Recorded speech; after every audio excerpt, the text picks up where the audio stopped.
afternoon, everyone. My name is Paul Healy. I am one of the 3 selectmen here in the town of Hingham.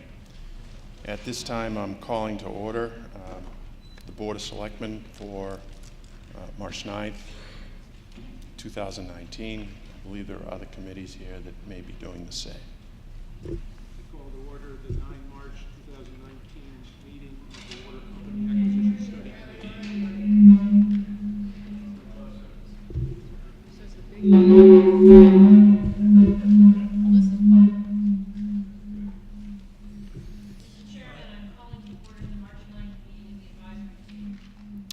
Thank you, Madam Chair. Anybody else? Okay. Thank you all for coming here today. As we've publicized, this is a forum on the issue with respect to the purchase of the water company. This is an ongoing effort on the part of the town to educate and inform the citizenry with respect to the issues that we consider important for you at town meeting, where you'll be called to decide whether or not we should purchase the water company. This is a matter of generational importance, ladies and gentlemen. The vote that we take at town meeting is going to affect not only us today, but the children and grandchildren and great-grandchildren of who lives here tomorrow.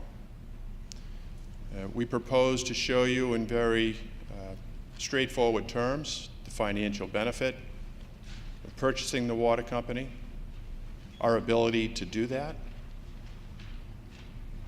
our ability to operate it and govern it. And we believe that upon hearing this, you'll be left with a firm conclusion that this is in the best interest of the town to do. But before we begin, I think a word of thanks is appropriate, because this isn't an exercise that just happened in the last month or so. This has been something that this town has undertaken for a number of years. And there are individuals which I think are appropriate to identify and thank for the time that they have spent. They're volunteers. We're all volunteers. Our prime and sole motivation is to serve the town, to serve the best interests of the town. There was a water study acquisition committee formed a number of years ago. Mr. Jonathan Asher, Mr. Edward Siegfried, Mr. Joshua Krumholtz, Mr. Joseph Beerworth, Mr. Robert Higgins. I'd ask you gentlemen to stand and be recognized.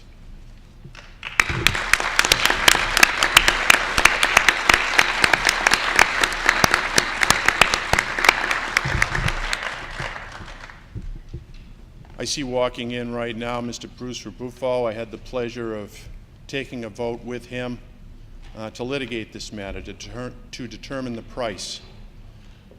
That price has now been determined. But this has been a long journey, and I really do appreciate you all coming out on such a beautiful day to hear what we have to say. This is a town effort. This is an all-hands-on-deck effort, and seated in the front row are a number of people who have substantively assisted us to present what you will hear today. I want to recognize the able and skilled assistance of our council, Mr. Kerry Ryan, Ms. Susan Murphy, and Mr. John Coughlin. Lady and gentlemen, would you stand?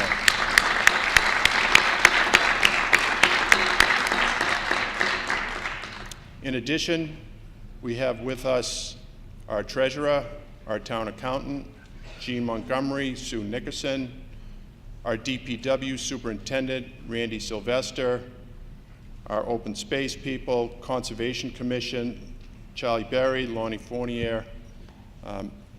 This is a town-wide effort. So without further ado, I thank you all for the support that you've given, and I will at this point turn it over to my colleague, Ms. Mary Power.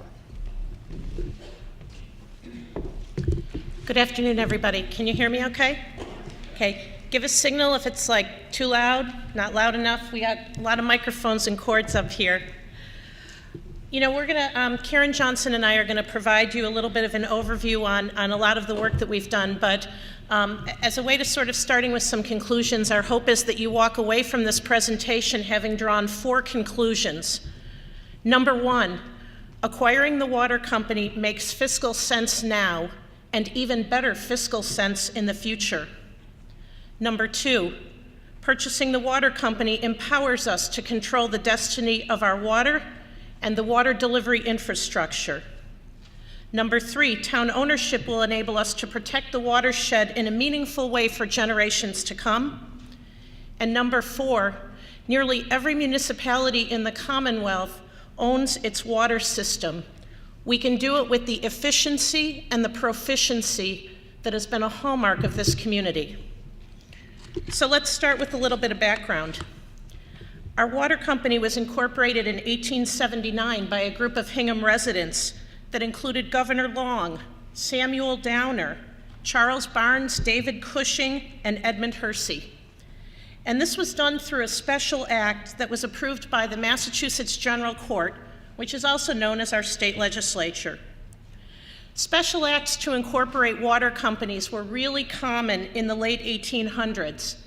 And given the essential nature of water to a municipality, each of these statutes, including ours, had a really important thing in it. They guaranteed that the citizens of a municipality at any time could purchase their water company. Now, since our water company was incorporated in 1879, it's actually always been privately owned. Between 1879 and 2002, that was characterized by a period of great ownership stability and a feeling that it really was a local water company. In 2002, our water company was sold to Kelda, which was a British company, and that's when we became part of the Aquarian Water Company. Kelda owned Aquarian for 5 years, and then in 2007 sold to Macquarie, which was an Australian company. And as many of us are aware, in 2017, Macquarie sold Aquarian to Eversource Energy, the present owners of the water company. So in the last 17 years, our water company has had 3 different owners. And I think it's worth noting that in each case, the decision to buy and sell the water company was made by executives in boardrooms very far away from here, and that none of us in this room had any input or any say in any of those decisions. Let's go back to a minute to 2012, which is the year that the town initiated the feasibility study. The then Board of Selectmen did not take this step to be opportunistic. They didn't do it because they didn't have enough work to do. They weren't looking to make a big acquisition. They were doing it because there were a number of concerns brought to their attention by citizens. In 2012, despite having the 5th highest water rates in the state, Aquarian had a break and fix water main strategy that was really hurting customers. Now, the high water rates at that time were a function of both the fact that we had built a water treatment plant in the 90s that cost a lot of money, but by that time, a lot of municipalities had also purchased their water company and were finding that when they operated their water company, they could do it more cost effectively. I think there's a story that really kind of puts the whole thing into perspective, and you may remember that in 2011, a water main on Union Street broke 6 times. And after the 6th water main break, an official from Aquarian, who you see in this picture, came to the Board of Selectmen and said that while this was a high priority, it wasn't going to be fixed for another year because, in his words, quote, "We've inherited an old system whose replacement cost far outstrips the cost to replace it." So the Board of Selectmen asked a question, and they said, well, so tell me a little bit about how you determine your capital investment strategy. And he said, well, the capital budget is determined by a formula that's rated to investment return, depreciation, and an appetite for rate increases. You know, as the town considered all the issues that were happening, there was an overall concern that the town had a very limited ability to control decisions related to this essential resource. And in 2012, we were awful glad that the General Court had the foresight in 1879 to give us the opportunity to purchase the water company. So a feasibility study was initiated. Selectman Healy has already introduced the members of the committee who did that. I think it's worth noting that 4 of the 5 members of the committee are former chairs of the advisory committee, and 1 is the former chair of the sewer commission. So here's some of the headlines about what we learned. As I mentioned, over the years, a lot of municipalities have exercised their right to purchase the water company, and in fact, today, over 96% of Massachusetts is serviced by public agencies delivering water. If you look kind of carefully, you can see some small yellow and blue dots on the map, and those are the handful of communities that still receive their water from a privately owned company. And it represents only about 32,000 water customers in the entire Commonwealth. And by the way, we're about 13,000 of that. We also learned that if you look at water companies of our size, we are the only one that's privately owned, and most of those communities serve more than one community. Karen Johnson's going to talk a little bit about that shortly. We learned that water companies are profitable. The DPU, the the DPU sets rates that allow privately owned utilities to earn a profit, usually in the 10 to 14% range. We learned that whether public or private, all the costs of running a water company are paid by all of us in our water bills. We learned that under municipal ownership, there are some costs that go away. We wouldn't pay federal and state taxes. We wouldn't pay a profit to shareholders. We wouldn't pay legal and public relations expenses associated with the rate case. And we learned another important thing. We learned that municipally owned water companies are generally funded through what's called an enterprise fund. And later on during the question period, we can talk in more detail, but to suffice it to say, it does not have a direct impact on property taxes. If you vote to acquire the water company, your property tax bill will be unaffected by this decision. We learned some other things. We learned that under municipal ownership, we may have some higher wage costs due to something that's called prevailing wage. Massachusetts has a state law that establishes minimum wage rates for workers on public construction projects. Now, the town hired a financial expert to take a look at our analysis, and his conclusion was that the impact for Hingham was unclear and, in his opinion, not material. Another important thing we learned is that municipal entities have lower borrowing costs. You know, we talk a lot about our AAA bond rating and what that means, and one really important aspect of our AAA bond rating is that that gives us access to the capital markets at significantly lower rates than everybody else. Now, why is that important to all of us as water customers? Well, remember I said that any costs associated with operating a water company get passed to the ratepayers. When you make capital improvements to a system, you typically borrow some of the money to do that. And so a lower interest rate on borrowing for capital expenditures means that our water bills are a little bit lower. And the difference in interest rates between the town's AAA rating and Aquarion's current rating is about 2.5%, or if there are any financial people in the room, about 250 basis points. A couple other things we learned. We learned that in the first 30 years of municipal ownership, that's when your costs are the highest, because we're paying off the acquisition debt. Beginning in year 31, when the mortgage is paid off, the municipal ownership cost savings increased dramatically. We learned that our system hasn't been sufficiently maintained. Aquarion has replaced less than 1/3 of what its own capital study recommends for aging water mains. If you look at the graph on the top of the slide, you'll see the blue bars. Those blue bars go from 2015 to 2018, and that's the number of feet of water mains that were replaced.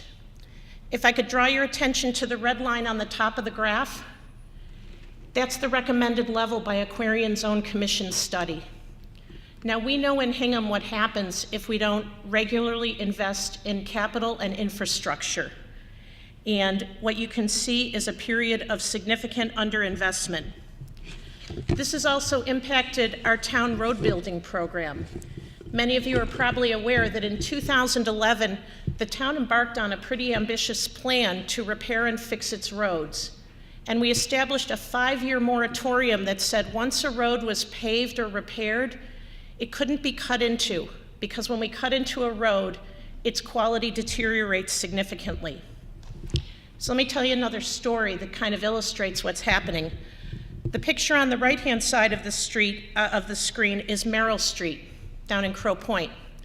It's 630 feet long, and it has a 2-inch water main, which is one of the smallest water mains in our system. According to town records, the water company applied for emergency street openings in 2005, 2009, and 2014 to fix the water main. So the water main on Merrill Street broke 3 times.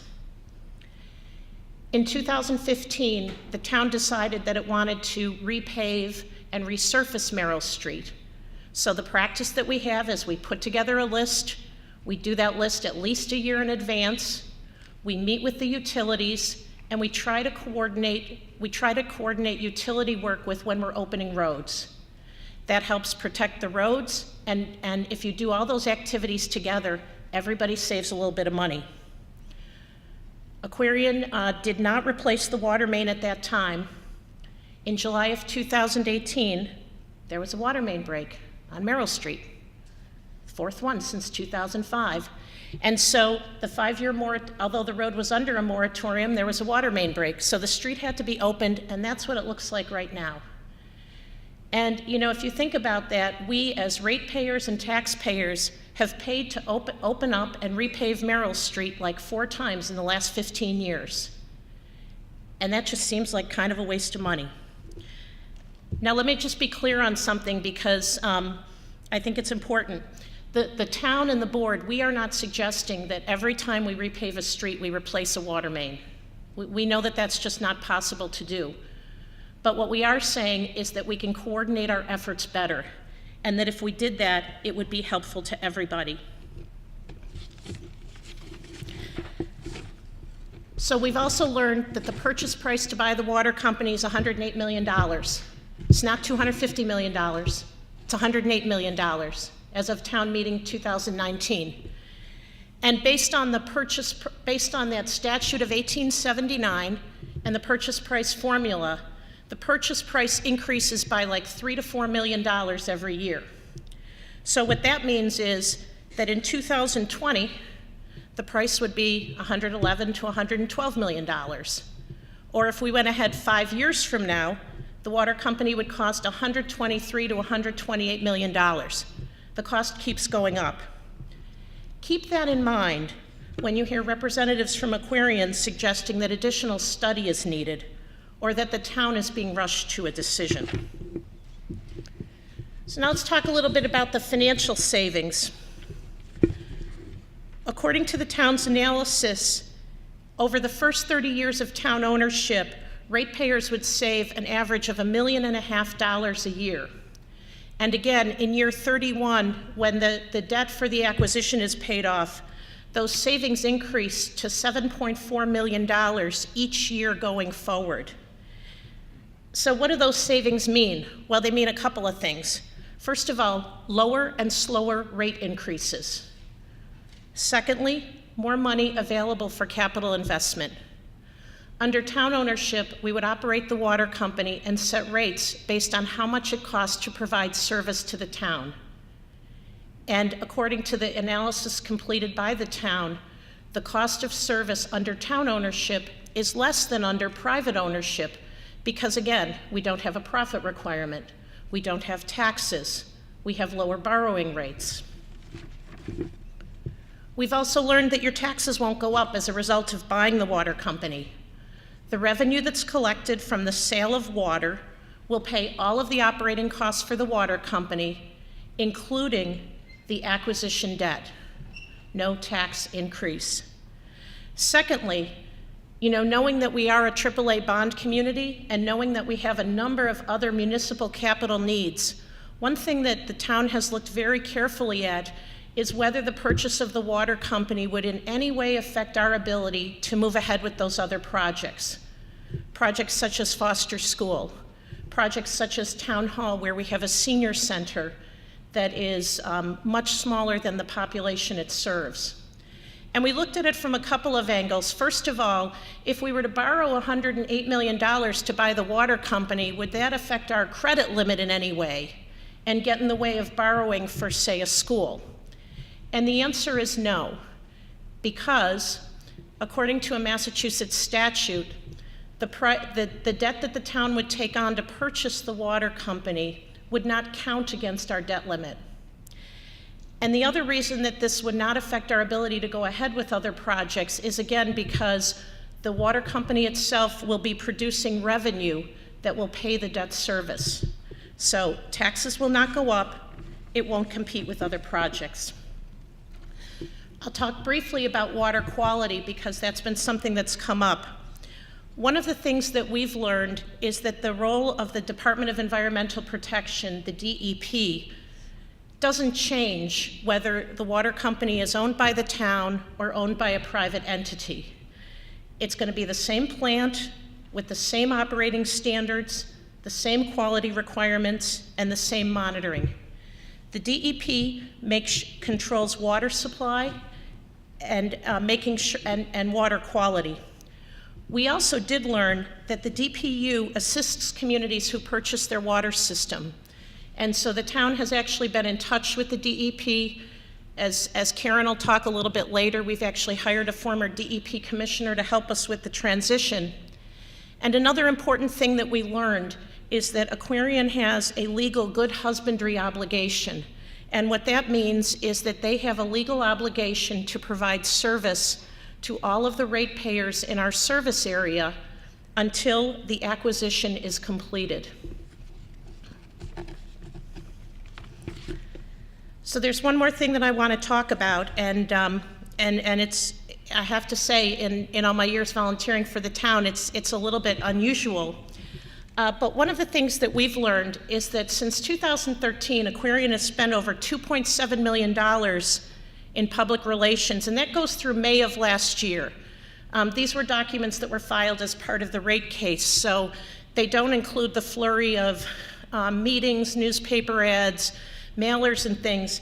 And in fact, if you look at this table, the two binders here represent all of the invoices that were provided as part of the rate case. So those two binders represent $2 million in public relations expenses.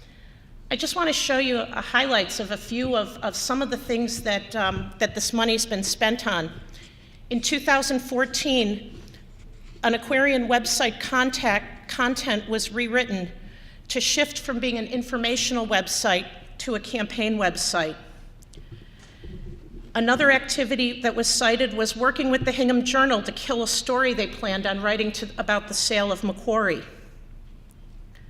Another paid expense, calls to seniors to encourage turnout to November 15th Selectmen meeting, and calls to identify individuals to send emails to the Board of Selectmen. Another activity, political analysis of the advisory committee. Advisory committee grassroots advocacy, manage phone bank for advisory committee. There have been paid phone banks to encourage people to go to advisory committee meetings. Outreach calls to Hingham allies regarding AdCom meeting. Research on Foster School funding regarding infrastructure and Hingham capital investment needs. Draft outline for campaign plan presentation to Eversource. And this one I don't understand. HMLP, Hingham Municipal Light Plant, opposition research. Lastly, draft memo on takeover warrant article approval process for Jay Hunt, who is an Eversource Senior Vice President. Why do we bring this to your attention? Well, for three reasons. First of all, the right to purchase the water company was established in 1879, and each time our water system's been bought and sold, the new owners were aware of this ownership possibility, particularly 2 years ago in 2017 when the town was in the midst of its feasibility study. It's been unprecedented in our collective experience that you have a Fortune 500 company actively opposing a town business matter and engaging in our town government process at the level we're seeing. And while Aquarian continues to maintain that none of these expenses are passed on in our water rates, we did read all the rate case documents, and there are a lot of them. And there are a couple of different notations where Aquarian has referenced the fact that most recently they've been unable to achieve their return on equity target, and that should justify part of the rate increase we just got. So I think our conclusion is that we believe that there's a possibility that these expenses have indirectly had an influence on the rate case that was just settled. So this is a little bit of a summary of the history of our water system, where we've been, what we've learned with seven years of study. I'm going to hand it over to Karen, who's going to talk about transition, what we can expect, and then open it up for questions.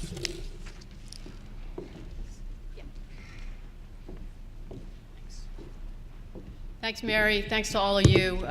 It's a gorgeous day here in Hingham, and the fact that so many of you have taken the time to be indoors with us here at Town Hall says a lot, and I think it says a lot about the caliber of this community in considering issues as central to our operation as our water. I look out in this audience and I see almost in every seat somebody who's volunteered on one or more committees, not just once, but over the long haul. I think, and it's that kind of volunteer leadership that gathers us here today with the confidence to take on this issue and to bring this issue to town meeting with the kind of open and robust and comprehensive dialogue that is our standard. So again, I, like Paul and Mary, thank you very much for taking the time to be with us today. So, I'll pick up on this slide just for a minute before we move on to transition. And, you think, you got to sort of step back and think, why would you spend $2.7 million in these sorts of activities if you knew from the outset when you purchased this asset that the town always had the right to buy it from you?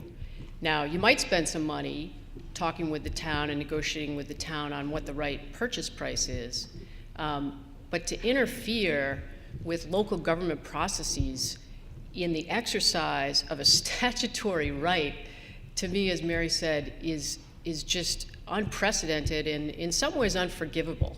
And the thing that really hit home for me, I suppose, was targeting the advisory committee. Now, again, I look out in the audience and I see former members and former chairs of the advisory committee, but each and every one of us relies on the integrity of the advisory committee because we are town meeting town, right? Without the proper functioning of our advisory committee, outside the influence of outside influence, town meeting doesn't function the way it should function. And so when I saw that, I was like, that kind of cut to the bone here, because I'm a big believer in our town meeting process. Like all of you in this room, I've invested time and energy to maintain the integrity of that process, and to think that people are spending money to undermine our advisory committee deliberations was really significant to me. So again, why would you do it? Well, in 2017, when our purchase price case had gone all the way up through the SJC, in 2017, Eversource acquired Aquarian. That was Aquarian, Connecticut, New Hampshire, and Massachusetts for $1.68 billion. Why do you buy water?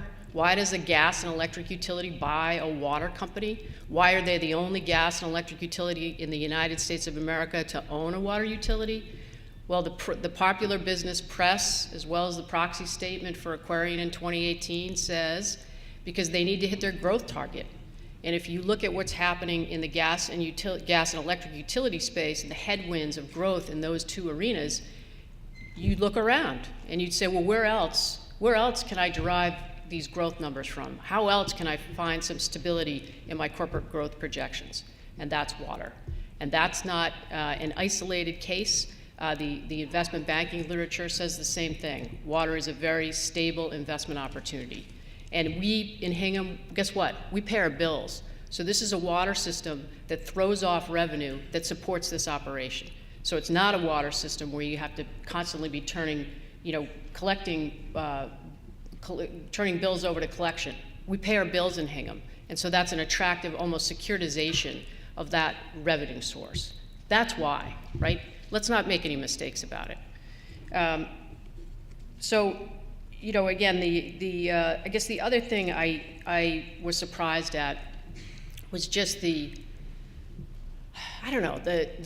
tenacity to fight an embedded statutory right to purchase, right? Like if you know you bought something, but you've given me the right to buy it from you at a future date at a price to be determined, and I knock on your door and I say, hey, remember you agreed with me on that, and so I'm here to buy it, and then you slam the door in my face, that's not a good faith, I think, interaction by a major corporation.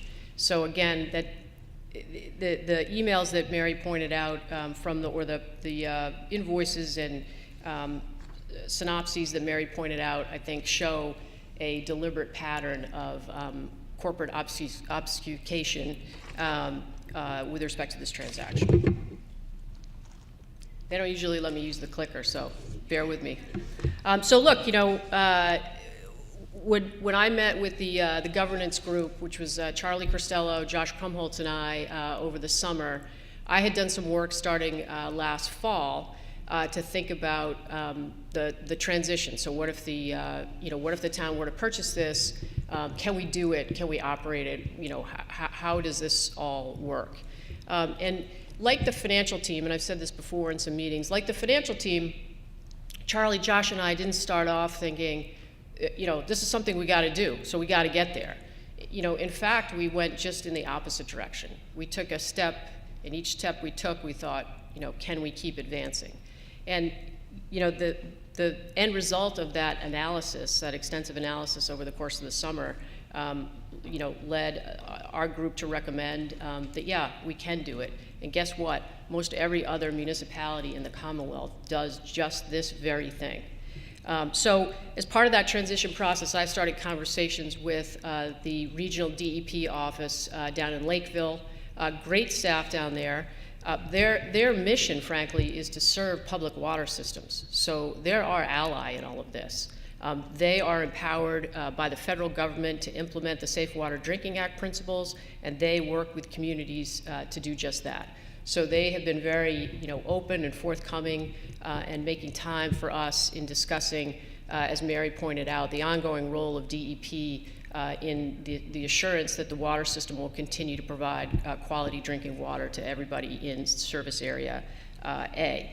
More recently, we've met with regional and central office leadership to make them aware of this potential transition and to enlist their support in this transfer of the public water system. So I guess what I want you to know is we are fully apprised of our regulatory obligations, and the complement to that is also true, that the DEP is fully apprised of the elements of this transfer and would stand ready to facilitate that transfer to the town of Hingham. Oh, no, sorry. So the next thing that we did was, again, as we sort of move forward with this project, there are, and I think many of you have pointed this out, there are going to be moving parts. So let's assume for 1 minute the town meeting votes yes on April 22nd to purchase a water company. The next morning, we own the water system and we've got to operate the water system. And we have got to move forward in putting into place the regulatory policies required by the Department of Environmental Protection pursuant to the water company business plans that they require. And, we need technical expertise to do that. So we have hired, can you hand me my pile of stuff? So we hired this guy. You might, if you tune into Channel 9 like I'm apt to do, you might have heard Tom Mayo indicate that we've hired Robert Gollage. And Robert, starting from the ground up, was a regional wetlands director at the DEP. He rose in the ranks. He became chief of staff at the DEP. He was a commissioner of the DEP.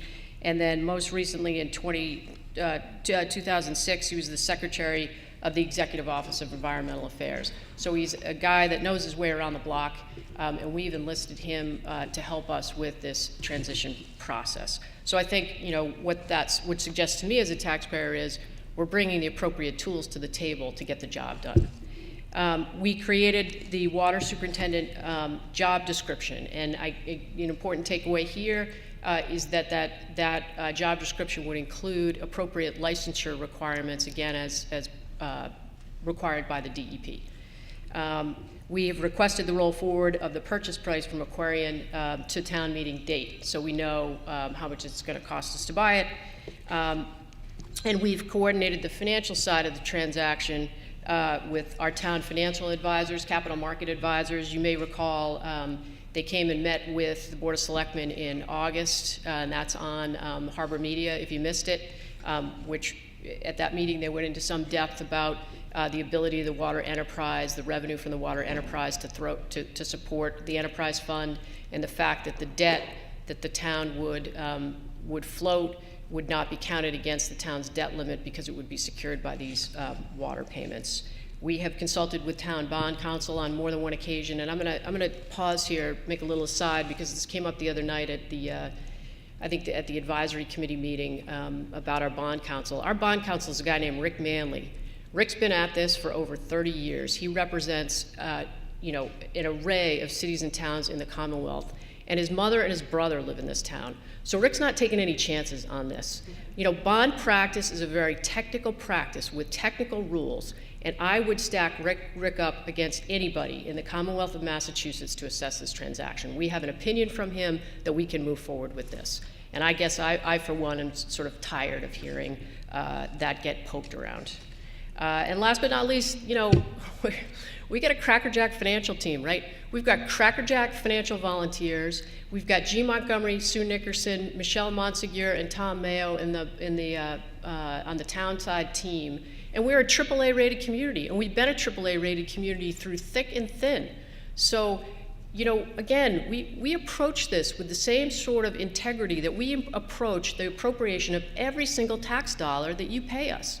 We're looking at this project in the very same way. Okay, so if town meeting votes yes, what are we going to do? So the first thing that we're going to do is issue a request for a proposal for a water system operator. And let me say two things here. One is that at the suggestion of Mass DEP, we received the request for proposal form that Hyannis uses for Suez water. So Hyannis has a water superintendent that's employed by the town, much the same model that we would anticipate, and they outsource for the water operation. But the water operation reports up to the water superintendent, and the water superintendent reports up to the Board of Selectmen. When I was talking to the DEP guy, this guy Dwayne Levangie, he said that RFP is the gold standard for hiring a water contractor. Well, we have the gold standard, and the gold standard is what Hingham deserves. So that is the sort of, I think, specificity that we will use in going out to the marketplace to hire a licensed water operator. And you know, let me stop there too for 1 second. You know, I know Mary's provided a little bit of history. So back in the conversations with Aquarian that Mr. Rebuffo will remember, you know, we were frustrated, right? Here's our utility. If we had a vendor that was providing lousy service, we would either wait till the contract ran out or we'd fire them. With a utility provider, like the water utility provider, you're stuck. That's your guy, right? And so we necessarily didn't want to take on the complexity of this sort of a transaction. So we said to them, you know what? Let's make sure that the higher corporate priorities are aligned with the priorities of the town. And to do that, why don't we buy it and you guys run it? And we'll pay you a fair day's wage for a fair day's work, including a profit element. You know, I'm not against that, right? Run the water enterprise, make a buck, do your job, but we'll be able to call the shots in terms of how the retained earnings get deployed and what the capital plan is. And guess what Aquarian said? No, that's not the business we're in. We're in the business to own the whole thing. So we're not interested in just operating and getting paid for the operation of your water system. We don't want to do that unless we get the bigger piece of the pie that leaves the system and goes to corporate profits. So we are going to, again, go to the marketplace, issue an RFP, and hire a licensed water system operator. We're going to hire a licensed water superintendent. We are going to prepare documents for bond issuance. We do that on a routine basis. We float bonds all the time for different capital acquisitions. We know how to do that. And we're going to establish the transition committee and institutionalize the Citizens Advisory Board to both work directly with the water superintendent and with the Board of Selectmen in the rollout and transition of the water operation. Mary mentioned, so during this process, it's not one of those things like you go to the closing, they hand you the keys and they walk off and, we're left standing holding the keys. No, they've got an obligation under Massachusetts law to turn over a going concern to us, and until that time, to operate the asset as a going concern. And what does that mean? They have a good husbandry requirement. So while they retain possession, that obligation is defined to include, with the intent of the legislature, the protection of the franchise that would be turned over to us. And then we will work with the DEP to complete the regulatory transition. So I think I noted earlier that DEP requires that when there's a transfer of a public water system, whether it's large or small, the transferee fill out what's called a business plan. And the business plan is sort of like, I don't know, it's sort of a soup to nuts description of how you're going to run the water operation. And that would include the adoption of a series of rules and regulations that would serve as the basis for the provision of water to the customers in Hingham. And those rules and regulations are very similar, if not identical, to the rules and regulations that are in place both on the for-profit side with Aquarian, but also every other municipality in the Commonwealth. Stuff like, cross-connection protection, drought restrictions, testing schedules, all that stuff has to be written down and approved by the DEP. And that's something that we would do, again, the morning after the transaction is approved. So, here's the structure. I think many of you have seen the slide before. The Board of Selectmen would act as water commissioners. This would look a lot like a town department with a specialized department head, a specially licensed department head. That's the way this thing would run. And, like I said, that's the way this is run in almost every other community in the Commonwealth. We've, again, institutionalized the role of a Citizens Advisory Board that would include representation from both Hull and North Cohasset, or Hull and Cohasset, as well as Hingham. And because we're transitioning, we thought we needed some additional expertise, and we can bring that to the table in the form of the transition committee. And I guess, one thing to note that's missing, and I should have probably brought my other slide that I had when I made my presentation in September. What's missing here is the box at the top and a big dollar sign that goes from the Board of Selectmen up to the box at the top, which would be shareholder profit. That's missing in this, because everything you see stays on the page, and everything you see stays in Hingham. And I just want to say a few words about water commissioners, because I know some people have raised questions about it. And many of you have been in this situation, right? You spend a long time thinking about it. You kind of go through the pros and cons of it all. You get to the end and you say to people, well, here's the answer. And sometimes it's hard in that position to take people back to say, yeah, I was where you were. I was sort of, considering what the alternatives were. And, how did I get from there to here? And one of the ways, I think the governance group got there was we looked, like we always do in Hingham, right? We look at what other people do. So we didn't want to look at 350-something municipalities, so we have the ability to sort and pick our cohort. And we're a medium-sized water system in the Commonwealth. There are 41 of those. And we said, okay, well, let's compare ourselves to our 41 like-sized water systems. So if you look at those 41, every municipality in the cohort, except Hingham, runs its water as a department of the municipality. And in 2 cases, there are water districts, and they're both on the Cape, which is not uncommon, and Tom can speak to that. Smaller pockets on the Cape, summer basis communities, not uncommon for them, I think, to bond together. And so one's Centerville, Osterville, Marston Mills, and the other is Dennis, Wentz, Dennis. And they actually are elected water commissioners from districts that involve those two municipalities. And so then you say, well, okay, but these magical, 38 towns that run their water as part of their town department, they must be something special, right? Yeah, it's Agawam, Attleboro, Chicopee, Falmouth, Gloucester, Lexington, Needham, Plymouth, Tewksbury, and Weymouth.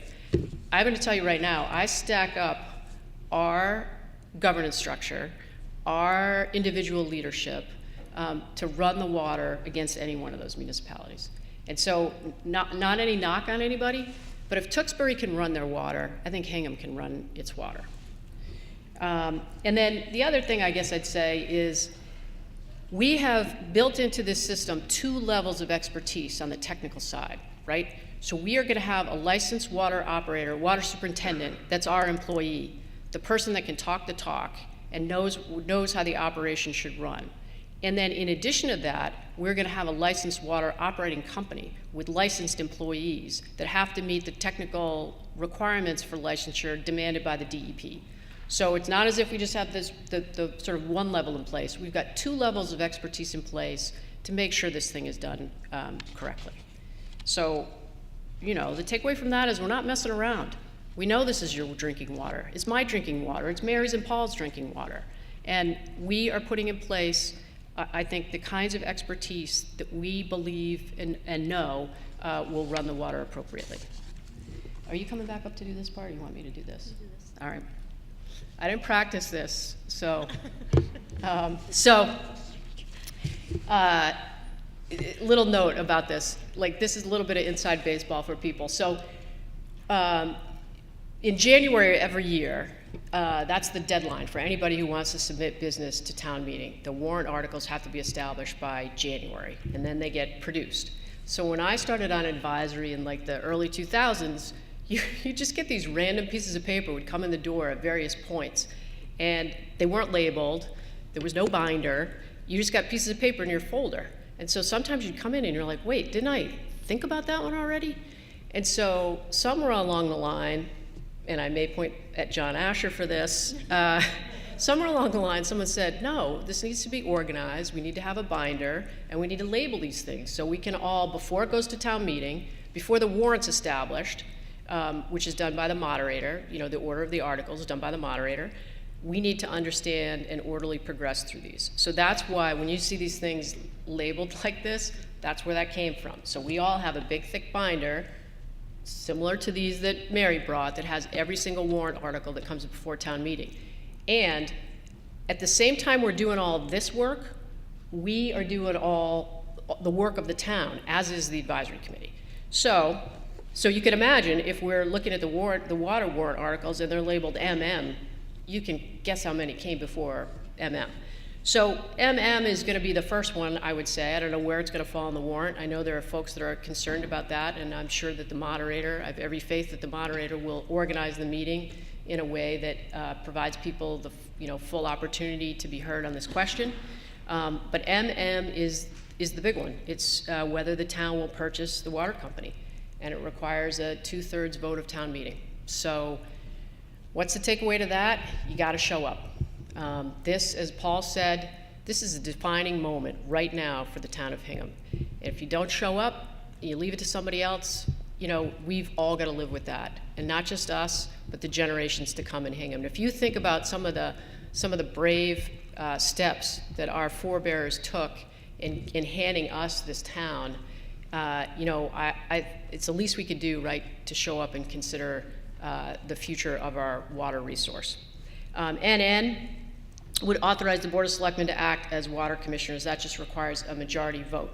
So there's been some discussion like, well, what if we vote to buy, but then people don't like the Board of Selectmen, so they vote no on NN. First, I guess I'd say we didn't really need Article NN. The operation of the water company would fall within the purview of the Board of Selectmen as the executive branch of government. Part of the reason I think we moved forward with NN was to be crystal clear about who was in charge of the operation. And there are certain attributes that are reserved to water commissioners under state law. And again, I think we wanted to make crystal clear that we had an entity, the Board of Selectmen, that would act in that capacity. OO would establish a water system enterprise fund budget. For those of you, many of you in this room have been paying attention to that. I think the enterprise fund budget is essential to the acquisition and the operation of the water company, because what it does is it allows the town to segregate the assets and liabilities from the water company in its own account, and the earnings, any retained earnings at the end of the business cycle on an annual basis, remain in the enterprise fund. And so the projection for the budget that we have in year one is about a $4.8 million surplus. And what will we do with that? That stays right in the enterprise fund, and we at that time could decide that we want to establish a rate stabilization fund within the enterprise fund to say, rather than have spikes in rates, we'll have this fund where we can flatten out rate increases over time. We could establish a special capital fund in addition to the dollars that we intend to deploy for capital infrastructure improvement. But the bottom line is the pluses and minuses stay within the water operation, and this is the key to that accounting practice. Because otherwise, if we didn't establish an enterprise fund, what would happen with surpluses at the end of the fiscal year is that they fall to fund balance, which is the fund balance of the town. And I think it's just, again, essential to be able to capture the costs and the revenue of this business line. And then PP authorizes transition costs. So, you heard that we've hired Robert Gollage. There'll be filings, there'll be legal fees. This is a transaction that we need to bring some bandwidth to, and so we have asked for some money for the town in order to, I think, bring this over the finish line in the manner that we'd like to see it go. So we've budgeted around that.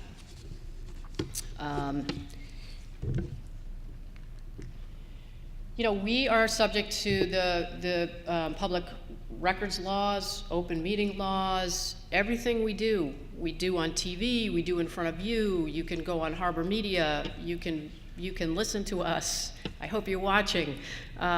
We have every single piece of paper we've put on the website in a format that we hope you can access. And so you can go to our website and find presentations, Q&A documents, the feasibility study documents. Harbor Media, one of my favorites, has a whole litany of televised meetings. We've taped meetings of both the Water Acquisition Study Committee as well as the Advisory Committee. I see Victor Baltera here in the audience. The subcommittee has conducted some careful, I think, investigations of the diligence material you see before you. All that stuff's available to you, and I would encourage you to take a look so that when you walk in the door of town meeting, you feel like you've got what you need to know to make this decision. Okay, we can do better. We just can. We have no other interest than Hingham Water in service area A, right? It's the pipes, it's the distribution of water. That's what our job is. Massachusetts law, I think it's Chapter 40, Section 39E, mandates the operation of a public water system in the best interest of the municipalities that the water system serves. That's our job. That's our overlay. There's no box at the top with an interest that conflicts with the town. And like I said, I guess on the last slide, you know us, right? We're here at Town Hall. We're here at Town Hall almost every night of the week, conducting some aspect of the business of the town. And we are required to do so with a bright light shining on us, which I think is the way it should be. We have, in the Q&A, John Asher can speak to this more effectively than I can. We have dedicated within the budget greater resources to go out and fix these mains. We have an aging infrastructure, that is a fact. And I think the difference in the models is that we will do that within the current rate structure. There'll be no surcharge for that, that expedited capital investment, which again, I think is just essential to not only the efficient delivery of water, but it's environmentally essential, right? We've got to tighten up the system, and we intend to do that. We will reduce the frequency and the amount of rate increases, lower and slower rate growth. We don't have the same cost structure, and we would charge you what it costs us to run your system. There's no profit motive here. We will charge you and continue to charge you a rate that allows us to make the kinds of infrastructure investments we believe need to be made in the system. You know, we wouldn't be doing you justice if we didn't do that, but we're going to charge you what it costs us to run the system. And you know what, I said this at one of the meetings, and state law provides this as well. This allows us, the acquisition of this, bringing this under the town umbrella, allows for greater coordination with the sewer department, the Board of Health, the Conservation Commission, all of the components of really, when you think about water in the municipality, it is everything from the Board of Health to the Conservation Commission. It's our drinking water and it's our watershed. And to be able to coordinate that among our very fine boards and departments, you know, I think would only serve the interests of the town in a better way. You know, and like I said, the only priority of this system is the provision of water to ratepayers. So thank you for listening to me. Thank you for being here, and I look forward to answering your questions. Thanks very much.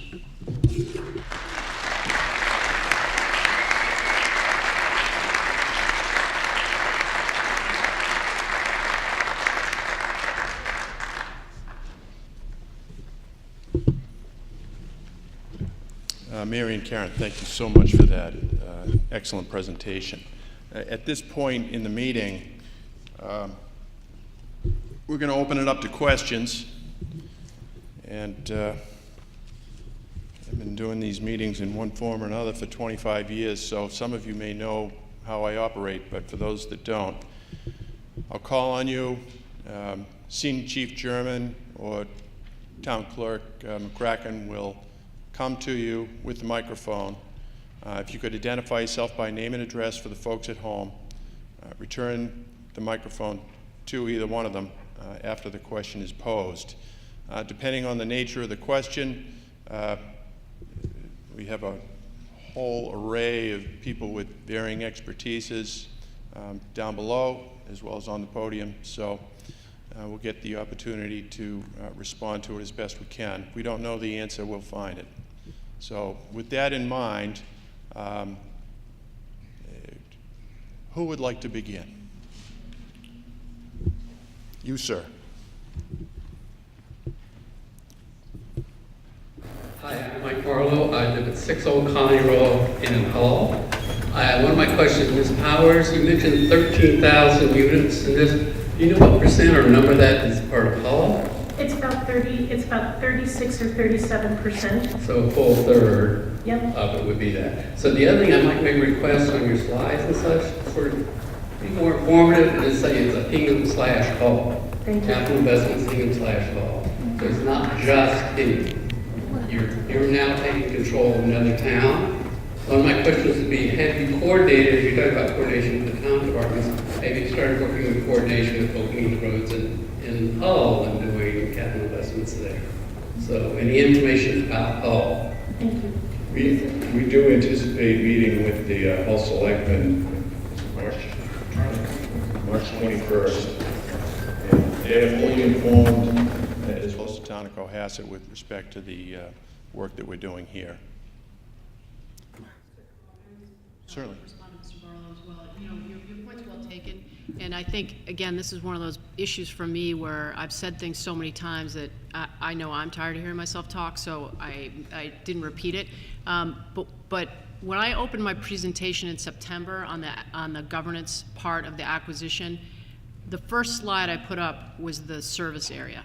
because you're absolutely right. We take very seriously our obligation to all of the communities served by the service area. The statute gives us the right to purchase the service area operation, and we began, we've had ongoing discussions with the town manager in both Cohasset and Hull. We have met with, individually with members of the Board of Selectmen of those two communities on an ongoing basis.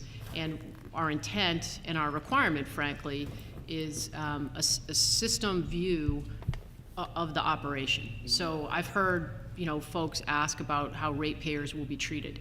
So the way the DEP structures its rates is, you can have a commercial rate, you could have an industrial rate, and you can have a residential rate, but within a system, you can't differentiate between residents. So there's one rate, we're all treated the same way, and frankly, I think we all have an interest in the integrity of the system as a whole. And just to follow up on that, Mr. Barlow, another question that's come up is capital investment, because as we look at the system, some of the oldest water mains in the system are in Hull, and some of the smallest water mains, because when they were initially put in, Hull was a seasonal community. Under the town model, the amount of collective capital spending for the entire system is going to increase. If you remember that chart I had with the blue bars, there wasn't a single water main replaced in Hingham or Hull in 2007. So in our model, we're proposing it's about $2.7 million in capital a year, and what that will allow is greater capital investment across the system, because if we have emergency repairs in Hingham or Hull, we as ratepayers are going to pay for that. So it's in our best interest to prioritize water main replacement based on age and based on condition, and really be blind to whether those water mains, under whose city limits do they reside.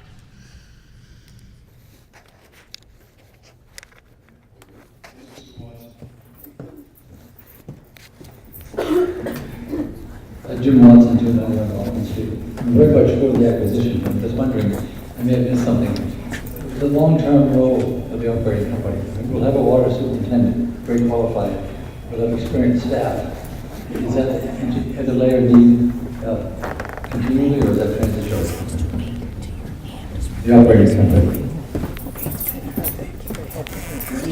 Let me speak to the water superintendent issue for over to Paul's for the other one. We're fortunate in that the town has, in this effort, someone who's run the water company for 19 years and possesses all the certifications that would be necessary to operate the water company on day one. He's seated here in the audience today. In terms of whether or not a company hired by the town to assist the water superintendent would continue on for any period of time, it's intended and contemplated that the skills will allow us to assume a greater role going forward, but at least for the immediate short term, we would be using a third party to assist us. I don't know if any of you want to add to that. Yeah, so great question, Jim. I think, and maybe John or Tom will speak to this a little bit as well. Out of the gates, we would hire that water operating company. There are, within that 41-town cohort that I mentioned, there are municipalities who work on a day-to-day basis with water operating company like we're intending to do.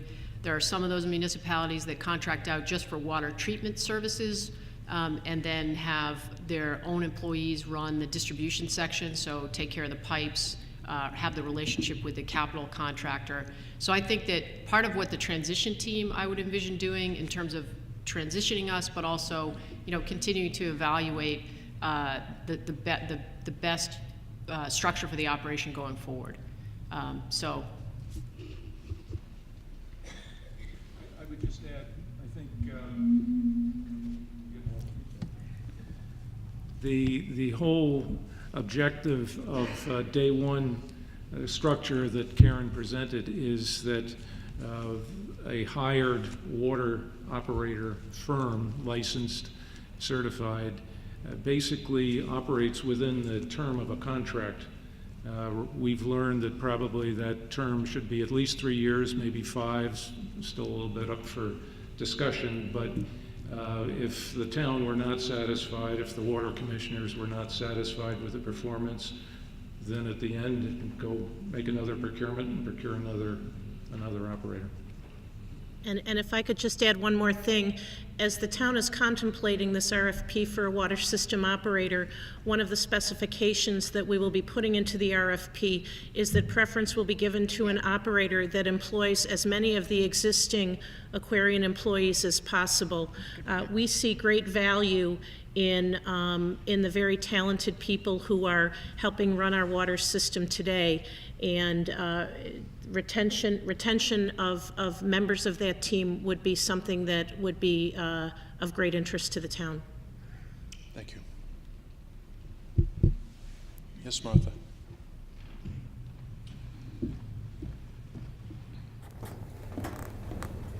Yes, Martha Bjork for Otis Hill Road.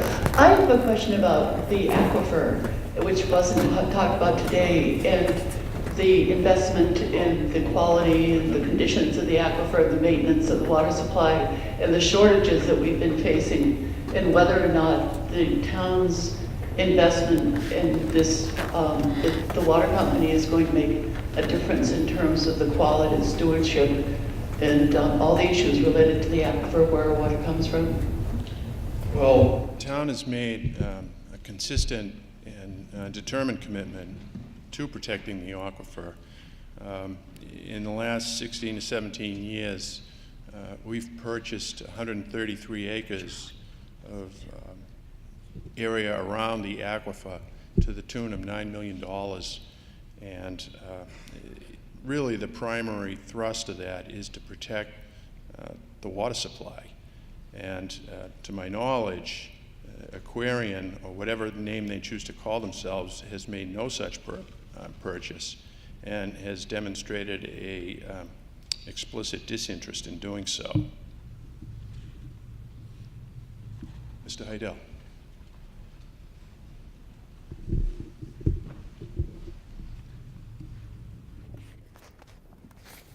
I'm going to face you all. This is a practice round for a town meeting.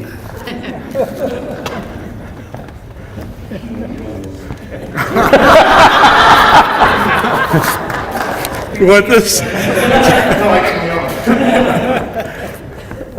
My name is Bob Heidel, 63 Guilford Road, and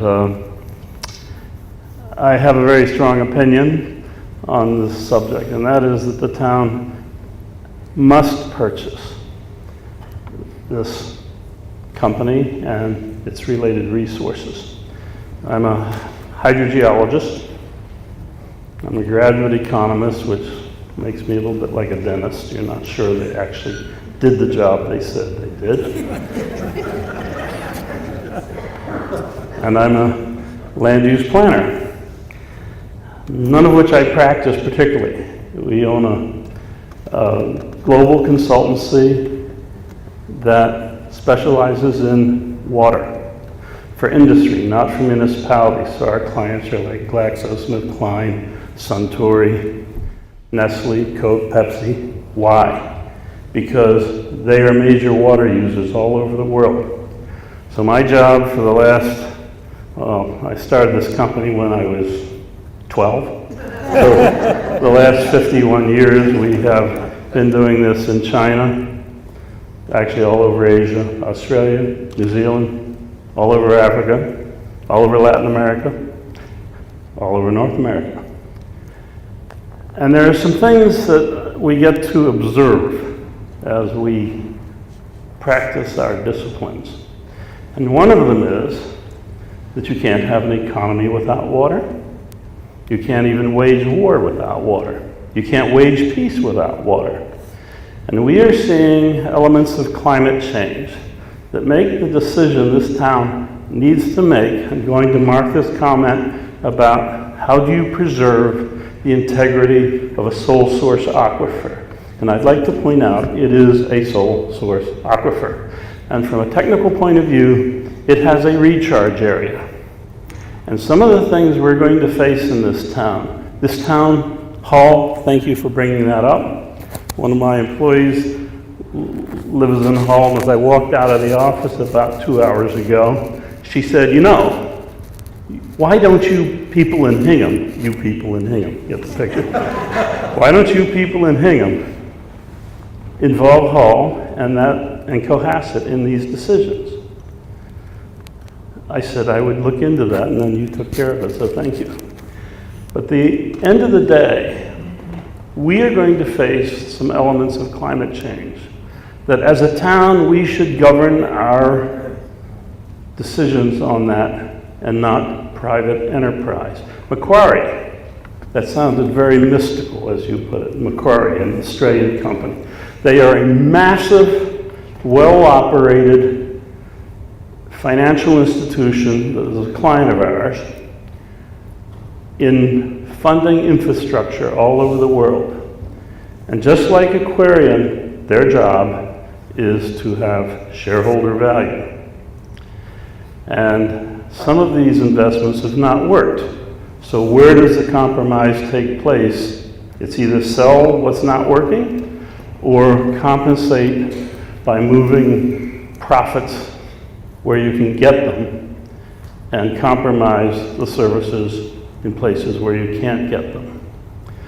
So, in my opinion, that is a professional expert opinion, I feel like I'm in court, this town cannot afford to offer up to private enterprise its sole source aquifer in a time of climate change.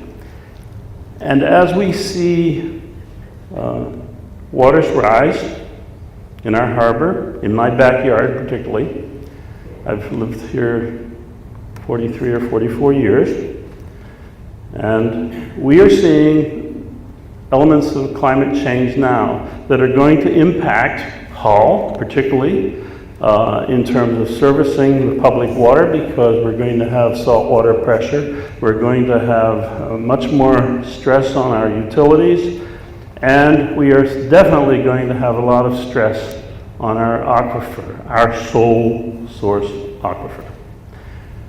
In addition, and by the way, I sit on the Conservation Commission, some of you may know that. I am not speaking for them. This is not their turn. But the reality of what we face is we've now got to take control of what allows us to live here, what allows us to have an economy here, and what allows us to have growth here to an extent. And one of the things we're going to be challenged with as a town is how many houses can you support on a sole source aquifer? How many residences can you support on a sole source aquifer? This must be taken up by the town, not by Aquarian. So we need to make this decision in a very affirmative manner. Well, that's your lecture for the afternoon. Thank you.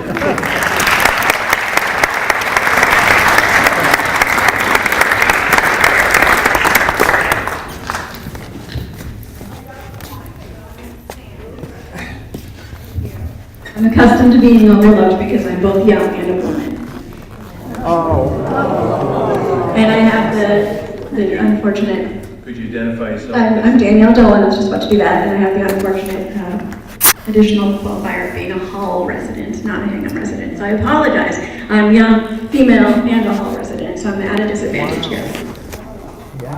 I'm a negative 4 mass Hull, but I have spent the last 15 years working in California and Florida water, the 2 states that have the most complex and contentious water issues in the entire country.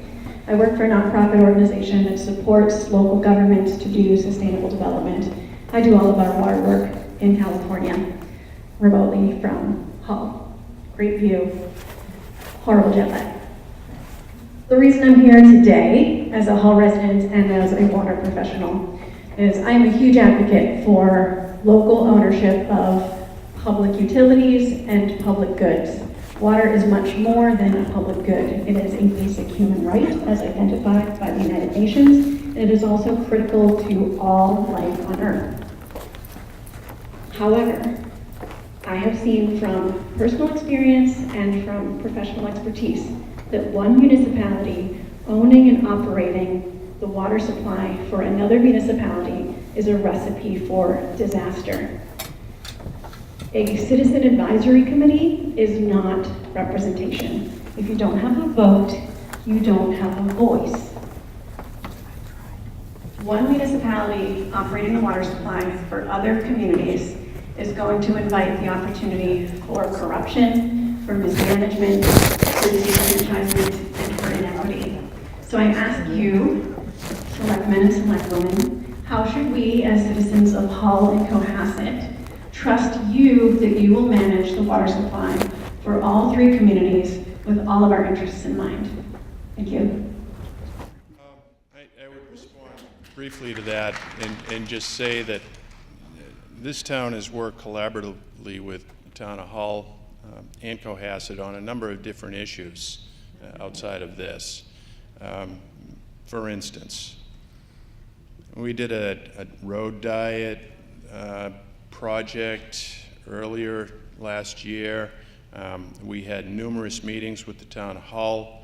We processed the input from the town of Hull. We modified our design as a result of the input from the town of Hull. We share a library system with the town of Hull. We share a radio dispatch system with the town of Hull. We have excellent communication with the town manager and the Board of Selectmen for the town of Hull. It may be your experience that that's been a disaster where you've had exposure, but ours is quite the contrary, madam. So with that, I will nope, there are other.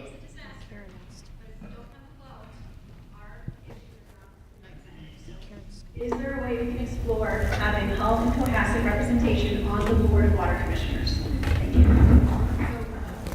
It's a great question. It's something that's come up from time to time, and I think it's a multi-layered answer. So I guess I'd start off by saying none of us have a voice or a vote currently.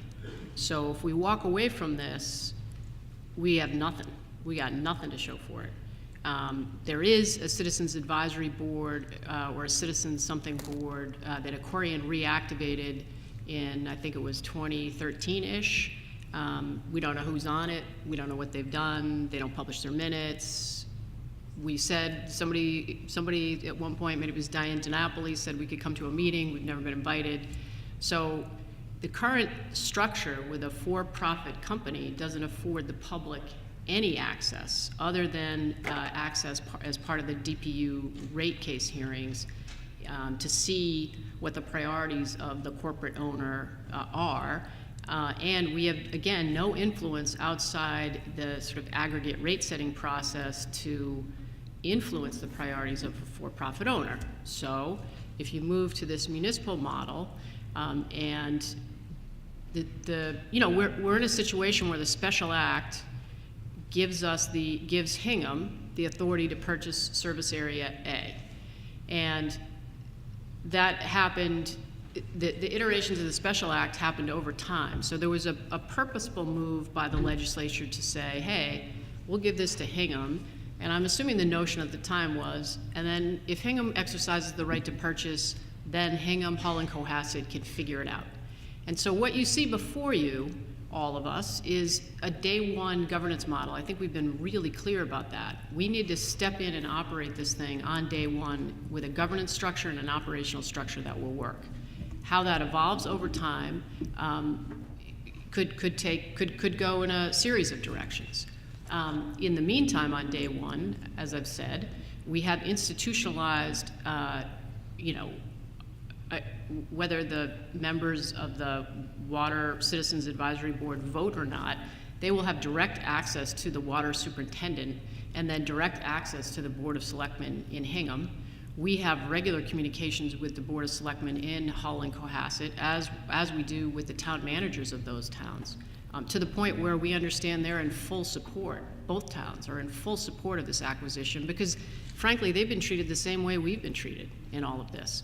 So I hear you. I think that in terms of the day one governance structure, we have tried to put in place something that takes account of the fact that this is a system acquisition. And I would say that there are safeguards, both regulatory and within state law, that mandate that the ratepayers of the system be treated as such, ratepayers of a system, and not a Hull ratepayer, a Cohasset ratepayer, or a Hingham ratepayer. I'd like to add to that. In terms having a voice, I would say, if, as Mary cited in her presentation, if you look at the current process with the Department of Public Utilities and the rate case that we've all just experienced, the voice that we had, I would say, was pretty muted, and I would put it under the classification of we had to pay to play. The Aquarian charge for that rate case was $571,000 that all the ratepayers would pay. And that doesn't incorporate the costs from a town perspective. Both Hingham and Hull joined as interveners and have spent probably in excess of $100,000. So for a pretty muted voice, we had to pay over $650,000. And I would say, in contrast, the governance model that Karen's presented, I think, much more open, and as Karen said, almost every night of the week, people can show up and raise issues in the Board of Selectmen meeting. I would just add one last thing, Paul, if you don't mind. Hingham and Hull joined together in those discussions, together. They worked together. Our councils were partners in those exercises. Chair recognizes Joshua Krumholtz.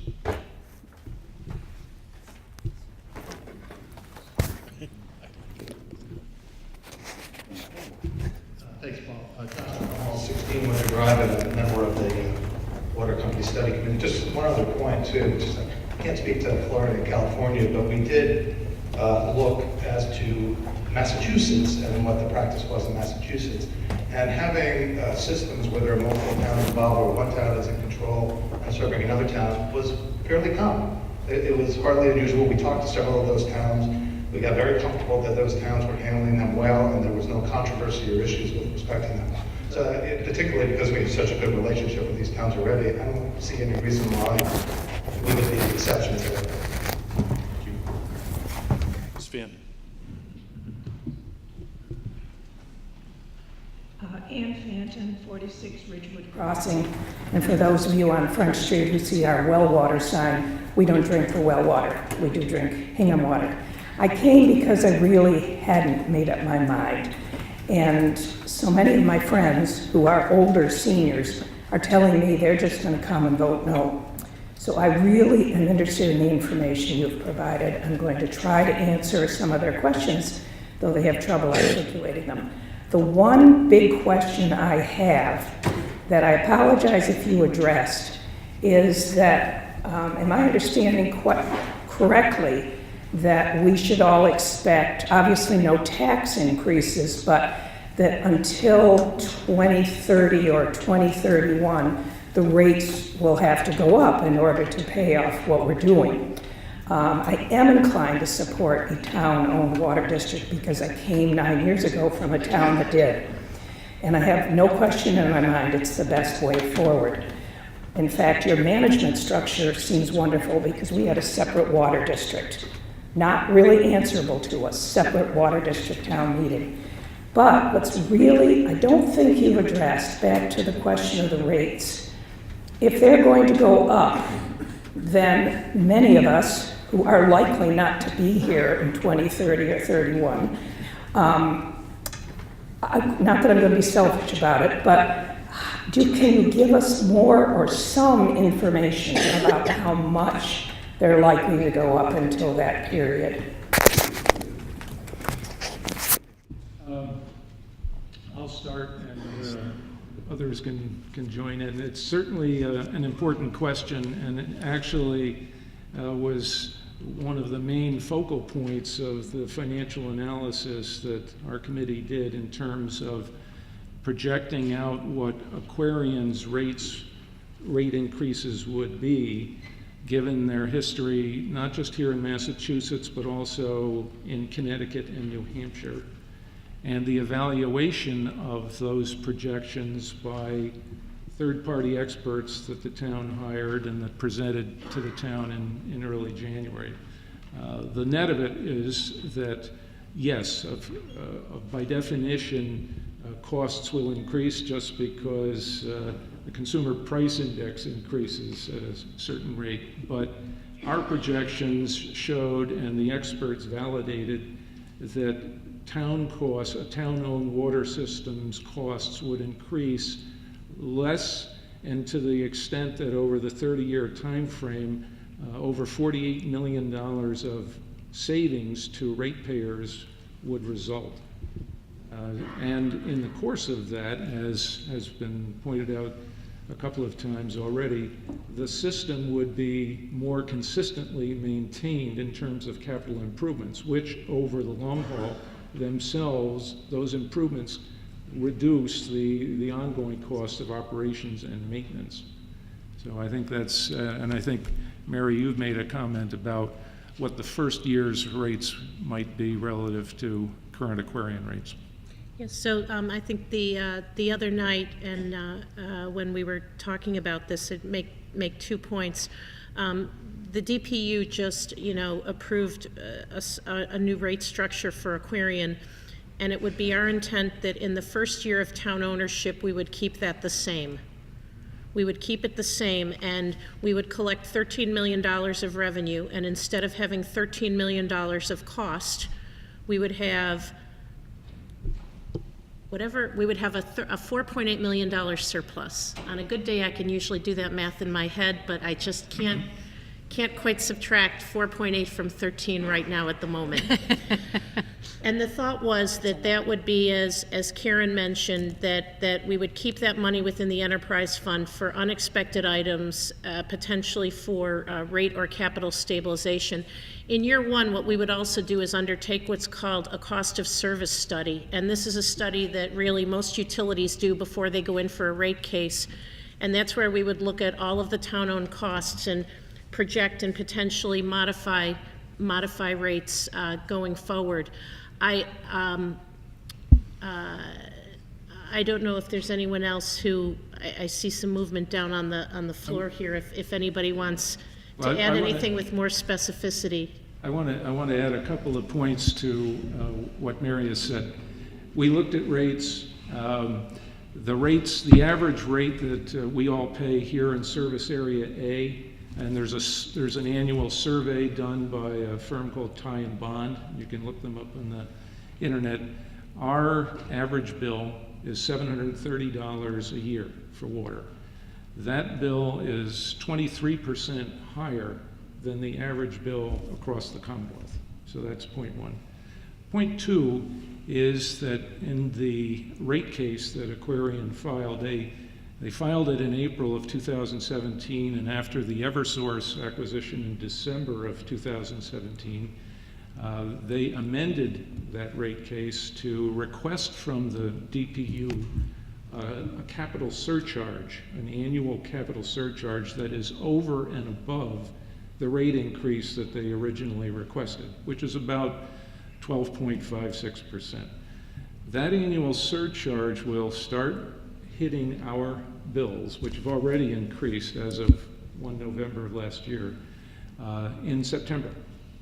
And the projection that Aquarian has made, that the DPU approved, is that our $730 bill by 2022 will be $856, and Aquarian has just filed a motion for reconsideration to raise the annual capital surcharge of 2% to 3%.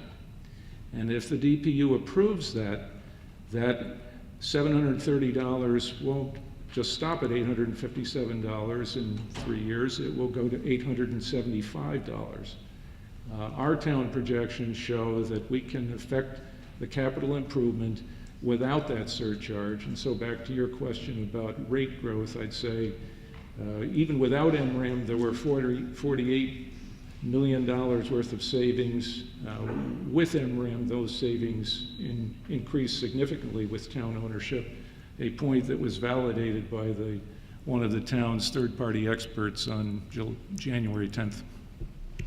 Mr. Siegfried.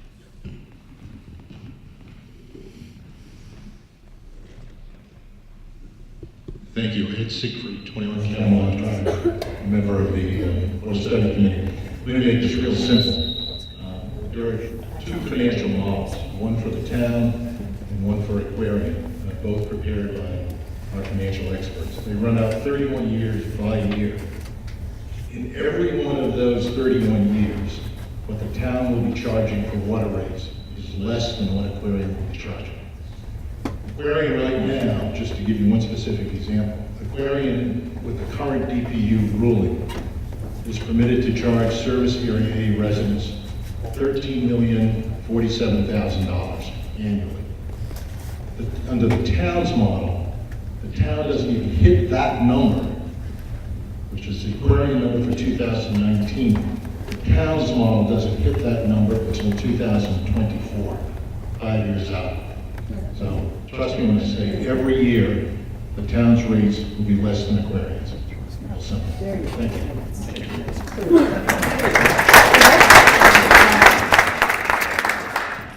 So two quick things on that as well. So in the 41 town cohort of medium-sized water companies, I think we're the 6th highest rate structure. That's number one. Number two, the legislature gives towns certain tools to be able to help to defray the cost of living in town. And so like this town meeting, you're going to be asked to vote on a senior means tested property tax exemption for the neediest seniors here in Hingham. There is an ability to provide that same sort of relief with respect to water. So, you know, it's not something we roll out right away, but we and the advisory committee has stated in their financial policy, one of the guiding principles of this town is to maintain economic diversity in our municipality. And the key to that is the all-in cost of living in the municipality. We work hard every day to make sure we're doing the best by you with respect to the tax levy. The ability to control water rates and potentially to provide a break in water rates, again, to our neediest seniors here in Hingham would be something that the town is afforded the opportunity to consider. Thank you, Karen. Yes, sir. Hello, my name is Darren Durr. I actually live in Weymouth. I have family that works in Hingham, lives in Hingham. So, two things. As far as simplicity on the price, I would think that when you're asking for a vote of a yes or a no, there should be a number that someone will stand up to, not 108, not 250. You have to have a serious number that someone will be held accountable to if that is not the case. Second of all, is there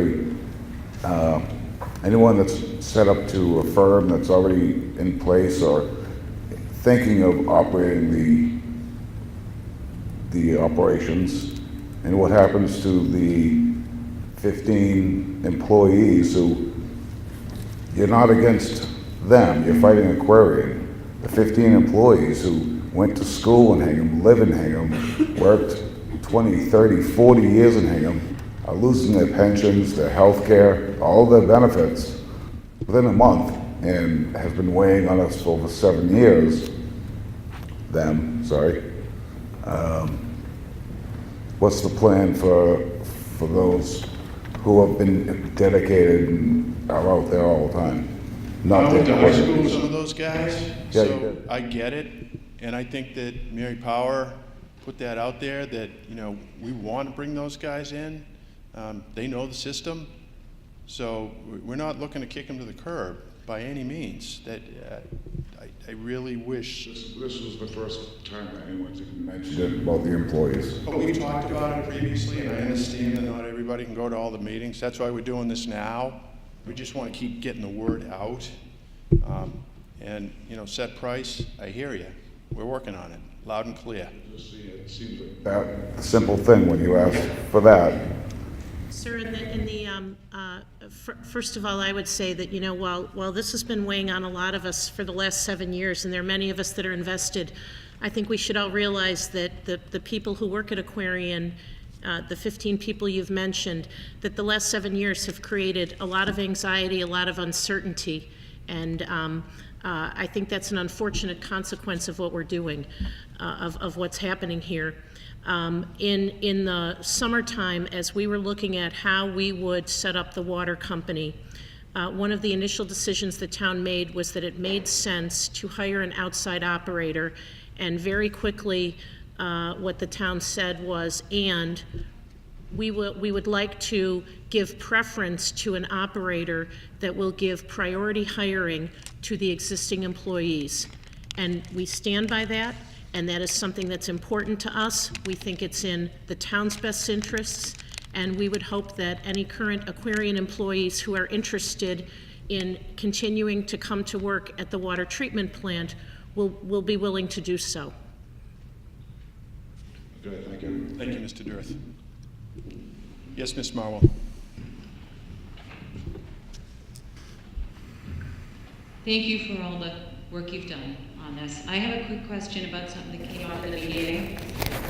One of the two of the 4 points we're supposed to take away is that this empowers Hingham to control destiny of the water and conserve water, and also to one of the men who spoke earlier. I understand the role of the DEP doesn't change, and they control the water supply and quality. So how does our ability to control and conserve water change if it's controlled by the DEP and that doesn't change?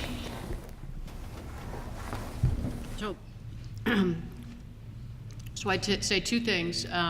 We are empowered under statute, and we have demonstrated that outside statute to acquire recharge landscape along the watershed.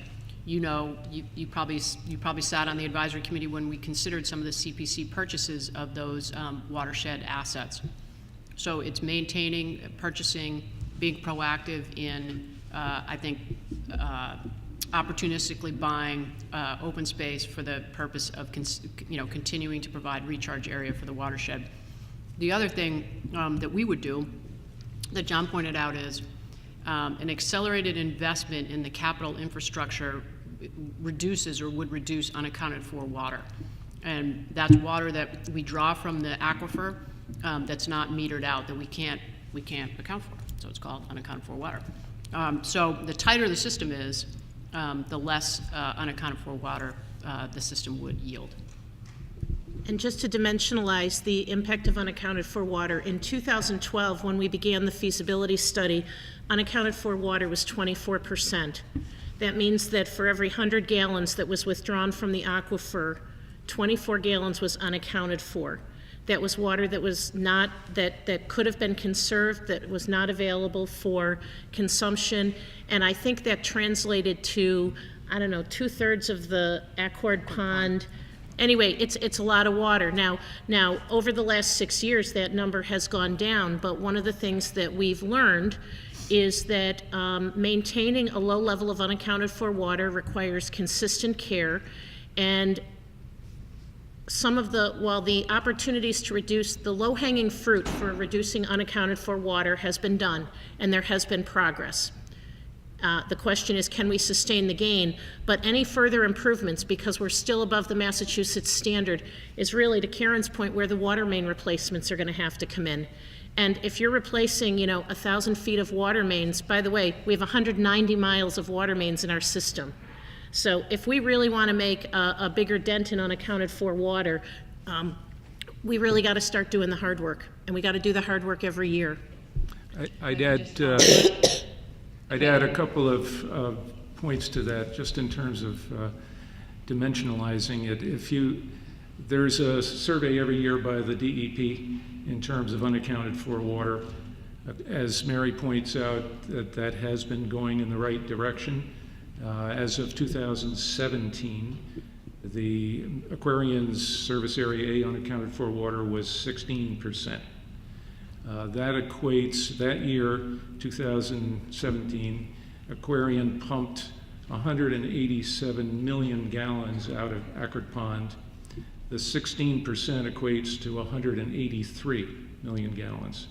So almost all the water that was pumped out of Accord Pond was unaccounted for in 2017.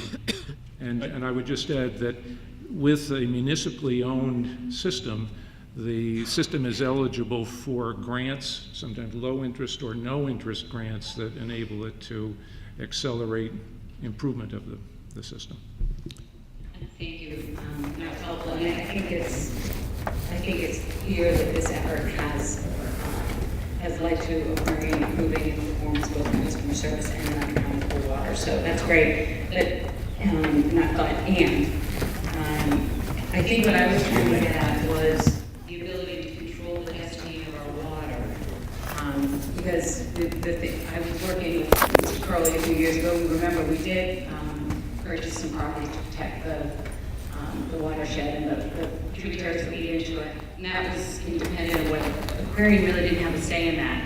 And I think the town will continue to do that one way or another. But my understanding is water cannot leave the district. It's the DEP that controls whether water can leave the district or not the water company operating.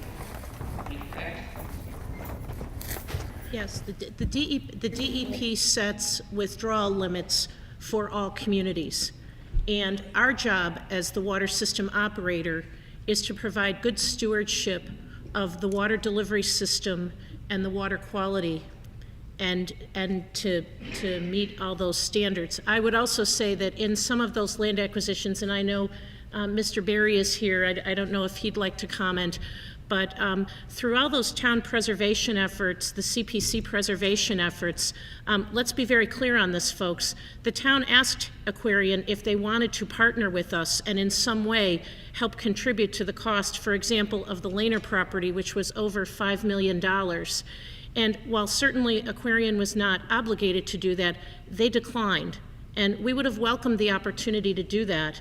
And in fact, I believe, and again, I see Mr. Berry here, I believe that with respect to the Lehner property, there was the possibility that we could have acquired some kind of a state grant that would have helped the town with the purchase, but because our water system was not municipally owned, we did not meet the eligibility requirements. Thank you, Ms. Marble. Thank Mr. you. Berry. Charlie Berry, 48 Florida Circle, and chair of the Open Space Acquisition Committee. And I've been involved in acquiring open space for the last 12 years or so, and have assisted the town in negotiating the purchase of about 90 acres that directly protects our water supply. 40 acres was actually bordered by Accord Brook, immediately adjacent to it. And the Lehner property sits in the middle of the recharge area and the filtration area that supplies the water that we pump from our Free Street wells.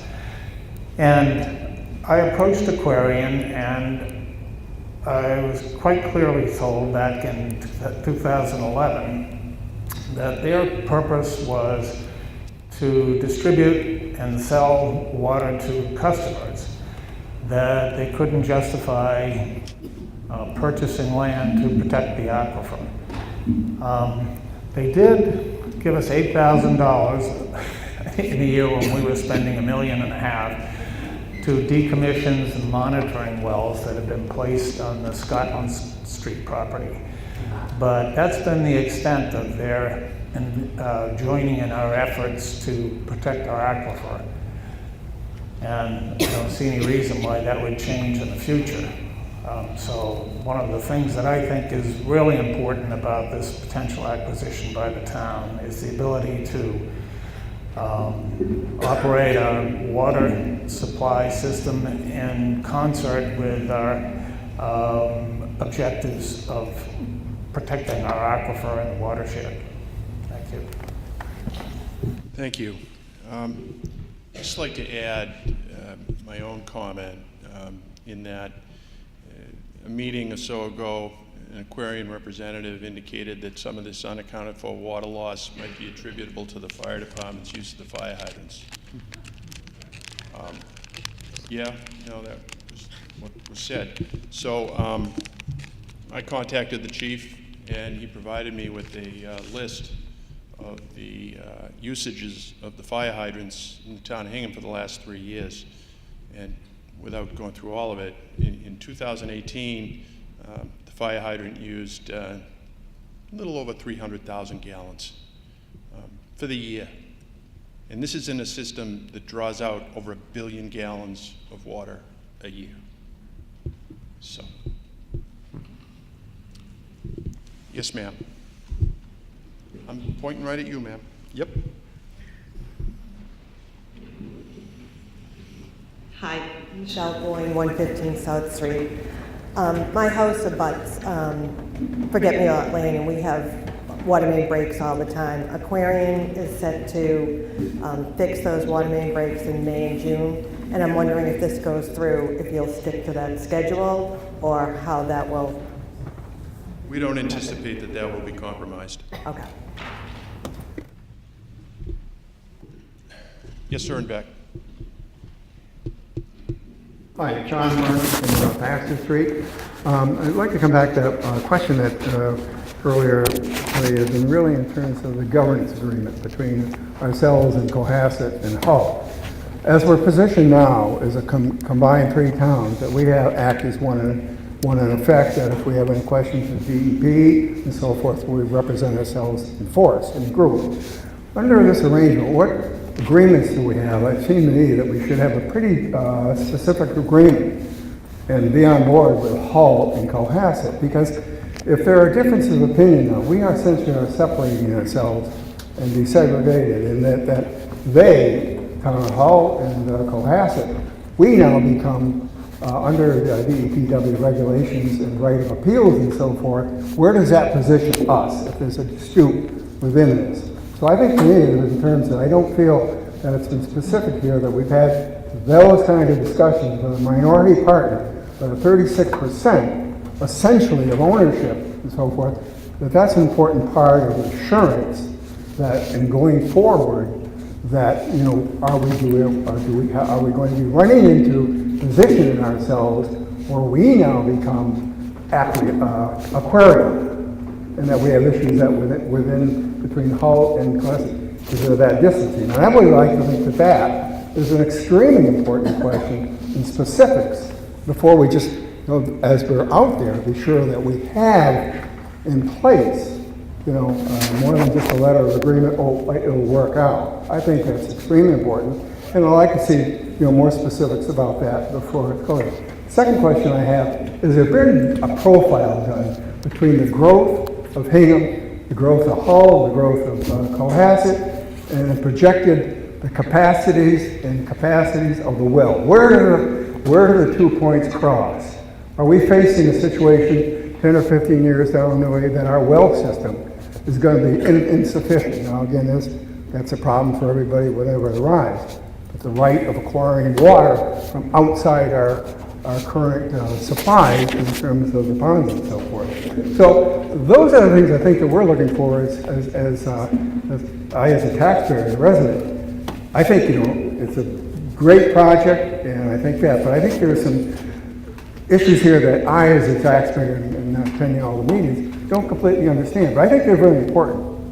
And I think when you talk about the water loss, you talk about we have a 16% water loss within our system. Because I understand in the articles that have been in the Hingham Journal and so forth, that 10% water loss is the standard, pretty much for the state of Massachusetts. Now, in order to recapture and gain and save water, potentially we're not going to save 16%. Our ability is probably to save 6%. How much more underground investment lies in front of us that gives us that kind of projection that we can have confidence in, that doesn't throw, the capitalization projections that we have over the next 30 years out askew. So I think there has to be more of that detail that should be prepared as we approach town meeting. We have some time to do that. Thank you very much. So thank you, sir. I think we'll maybe start by answering your questions in reverse, and I'll take the first two, and maybe Karen can take the next one. Hopefully I remember it by the time we get in terms of, you know, in terms of capital investment, let's again be clear that we, as all the ratepayers in this system, we're going to pay for all of the capital improvements to the system, regardless of whether Eversource owns it or the town owns it or Eversource sells it to somebody else. So the question in my mind is, who can do it more economically and who can do it faster. And I think the economic analysis shows that the town can do it with greater economic value. And I think if you look at the track record for Aquarian, if you say that past performance is an indication of the future, there is a big question mark in my mind of whether Aquarian is really going to step up to the plate and do the necessary capital investments in this system for a consistent period of time. Because this is not in 1 year we need to replace 5,000 feet of water main. This is every year for many years because this thing's been neglected. So the first thing is that's going to have to get addressed. Now, with respect to water supply and capacity, there's a little bit of a relationship here between unaccounted for water and capacity. The DEP, as we've mentioned before, sets withdrawal limits. We can only take so much out of the aquifer. And in the last year, we've been at about 90% of the withdrawal limit. That's why there are water restrictions in our respective communities. And so we're coming up against that. And so management of our existing water supply is really important. Now, we're at about 16% unaccounted for water. If we were to get to 10%, Mr. Asher gave the number. That was the 89 million gallons. Here's the point. If the way that we will maximize our water supply is to get as close to that 10% standard as we can. We're not expecting we're going to get to zero, but what we are expecting is that we can continue to move towards that standard. And I'd just make one other point to kind of close the loop on water supply, which is that if you were to pursue alternate water supply sources, first of all, if we were municipally owned, we could buy water from the MWRA. Aquarian won't do that. If we wanted to secure an additional supply source, or if we wanted to ask the DPU to let us withdraw more water from the aquifer, that's a pretty long process they go through, and they look pretty carefully. And I tell you what, folks, with 16% unaccounted for water and a history of 20% unaccounted for water, the DEP is going to say, Hingham, you don't have a water supply problem, you have a water management problem. So fix your pipes, get your unaccounted for water under control, because a 1% change in unaccounted for water translates into a lot of gallons. So the real opportunity here in terms of managing the water supply in many ways is tied to the capital investment. And it's one of the reasons that compels us to come here today, and that compels us to ask for your support on April 22nd. I'll add to that. Your question about timing. One of the water systems that we visited was the Hyannis water system that actually back in 2005 went through the same process we're contemplating. The municipality acquired the system from a private owner. At that time, in talking with the water supervisor, the unaccounted for water in that system was 16%. As of our discussion with that gentleman last fall, their unaccounted for water was 6%. So over the course of about a 13-year period, they managed to reduce unaccounted for water by 10 full percentage points. So it's not an overnight exercise, but I think that would give a reasonable gauge for what expectations might be here in Hingham. And that improvement occurred under municipal ownership. Excuse me, let the answer be provided to you. Can't hear. Excuse me, sir. You have additional questions that are going to be answered shortly. Right, we're working on that right now.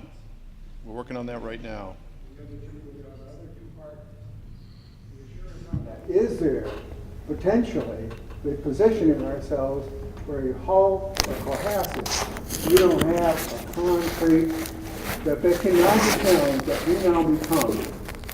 We're in the process of speaking. It's going to answer it for you. I was waiting my turn. I was anxious to process of respond to that. I was speaking to waiting my that, turn. I think Tom had one comment. I just wanted to clarify what John's comment was, that the improvement in the unaccounted for water occurred under municipal ownership. And before I get to that question, I want to say that I was part of the meeting with Hans Kaiser down in Hyannis, and the team from Hingham that went down and listened to Mr. Kaiser talk about how the plan that was in place when Hyannis purchased its water system back from the for-profit operator matched entirely with what our plan is. And to sit there and hear the success, both in terms of rate and infrastructure improvement, was a great validation. And we went down there with a lot of questions, and we came back feeling very strongly that we were on the right path, and that, again, if Hyannis can do it, we can do it. So with respect to, I'm sorry, I was having some trouble hearing you, so let me sort of frame this, and if I missed something, let me know. I started my water governance presentation in September with a visual of the water system that we have the authority to purchase. We have the authority to purchase Service Area A pursuant to 3 special acts enacted by the legislature in the late 1800s. And so in the very first one in 1879, Hingham was given the ability to purchase an area that included Nantasket and Nantasket Beach, as well as the municipality of Hingham. Fast forward, a couple years hence, there were 2 additional special acts that added North Cohasset and all of Hull. Again, with the embedded right for the town of Hingham to exercise a purchase right over the entire area, and to exercise the purchase right and operate it by any means the town deems, necessary and appropriate. So we absolutely have the right to buy Service Area A, and we absolutely have the right to operate Service Area A, and we have received legal opinions to that effect. Within Service Area A, as I was responding earlier to the gentleman from Hull, we could have a commercial rate and a residential rate, but those rates would be charged equitably across whatever class of water user you are. So there's not going to be a Hingham rate, there's not going to be a Cohasset rate, there's not going to be a Hull rate. We are all ratepayers of the same water system. In terms of contracts, so the way, you don't get something in the mail to sign when you move into town and you turn your water on with Aquarian, or frankly, with any municipality that owns its own water. They're the water utility. They're the game in town. So unless you have a private well, you sign on to the game in town. The rules of the road are expressed in the Aquarian operating procedures. Those same rules of the road would be part of the business plan and operating procedures of Service Area A. So the stuff that I alluded to before. The water rate schedule would be part of those rules and regulations. Cross connections. How much does it cost you to turn it on? How much does it cost you to turn it off? All of those things would be specified as part of the rules and regulations of the water system and would apply equitably across all ratepayers. In terms of the relationship with Hull and North Cohasset, I'll say a couple things. Josh Crummell stood up and talked a little bit about our analysis of municipal water systems that provide water to other towns. We, again, focused on the 41-town cohort, but I think it's true across the Commonwealth. When we met with the DEP and said, this was one of those kind of gating issues, like, okay, but could we do this? Do people do this? So I pushed the DEP more than once to say, what about this issue of Hull and North Cohasset? And literally, every time I asked it, they shrugged their shoulders and they said, every municipality in the Commonwealth provides water to another municipality. They may provide it in terms of bulk water, where they take the pipe runs to the town line, and the other town picks it up and runs their water distribution system. That's called a consecutive system. Or again, in many cases, there's both things going on, where there are actually direct customers in the other towns that rely on the pipes and the service provided by another municipality. Now, to the tune of a third of the system, no. But at some point, once that's what you're doing, that's what you're doing. And if you have a rate base that supports that operation, to me, that it's a distinction without a difference. So I think the community I pointed to on several occasions at several different meetings is Attleboro, because they do a number of things within their water system, including the provision of direct water services to folks in Mansfield, I think, or Norton, or North Attleboro. I think there were like 400 direct customers. And they have these wacky relationships because they provide water to all these towns, right? So in some cases, they own the meters and the pipes and they provide the water. In other cases, they own the pipes but not the meters. Like, it's a very complex system, and guess what? It works. They do it every single day. The people in Attleboro, North Attleboro, and Mansfield turn on their water, and Norton, and the water comes out of the tap. So municipalities do this on a routine basis. They also operate systems at this 13,000 connection mark and much bigger. And so I think the other sort of gating question for me in terms of other communities would have been, does this make our system so big that it's going to be too cumbersome for us to manage? The answer to that question is no. That it's a medium-sized water system that, again, we would have the resources within the rate structure to operate. Last but not least has been the question of some sort of piece of paper between Hull and Hingham and North Cohasset and Hingham. So as a legal matter, we have the right to purchase and operate the system. We have the responsibility to reflect in our rules and regulations how we would operate that system vis-a-vis all of the customers, including the municipalities of Hull and Cohasset. So we provide direct water to customers in those localities. So one of the questions is, well, okay, but what's the relationship between the municipality of Hingham as the owner-operator of the water system and the municipality of Hull and the municipality of Cohasset, and how should that be memorialized? So I will say this. We have been advised that we don't have any legal obligation to enter into any sort of contractual arrangement with either one of those towns because we are the owner-operator. That's what we're going to do, and we're going to reflect the owner-operator procedures within our documents.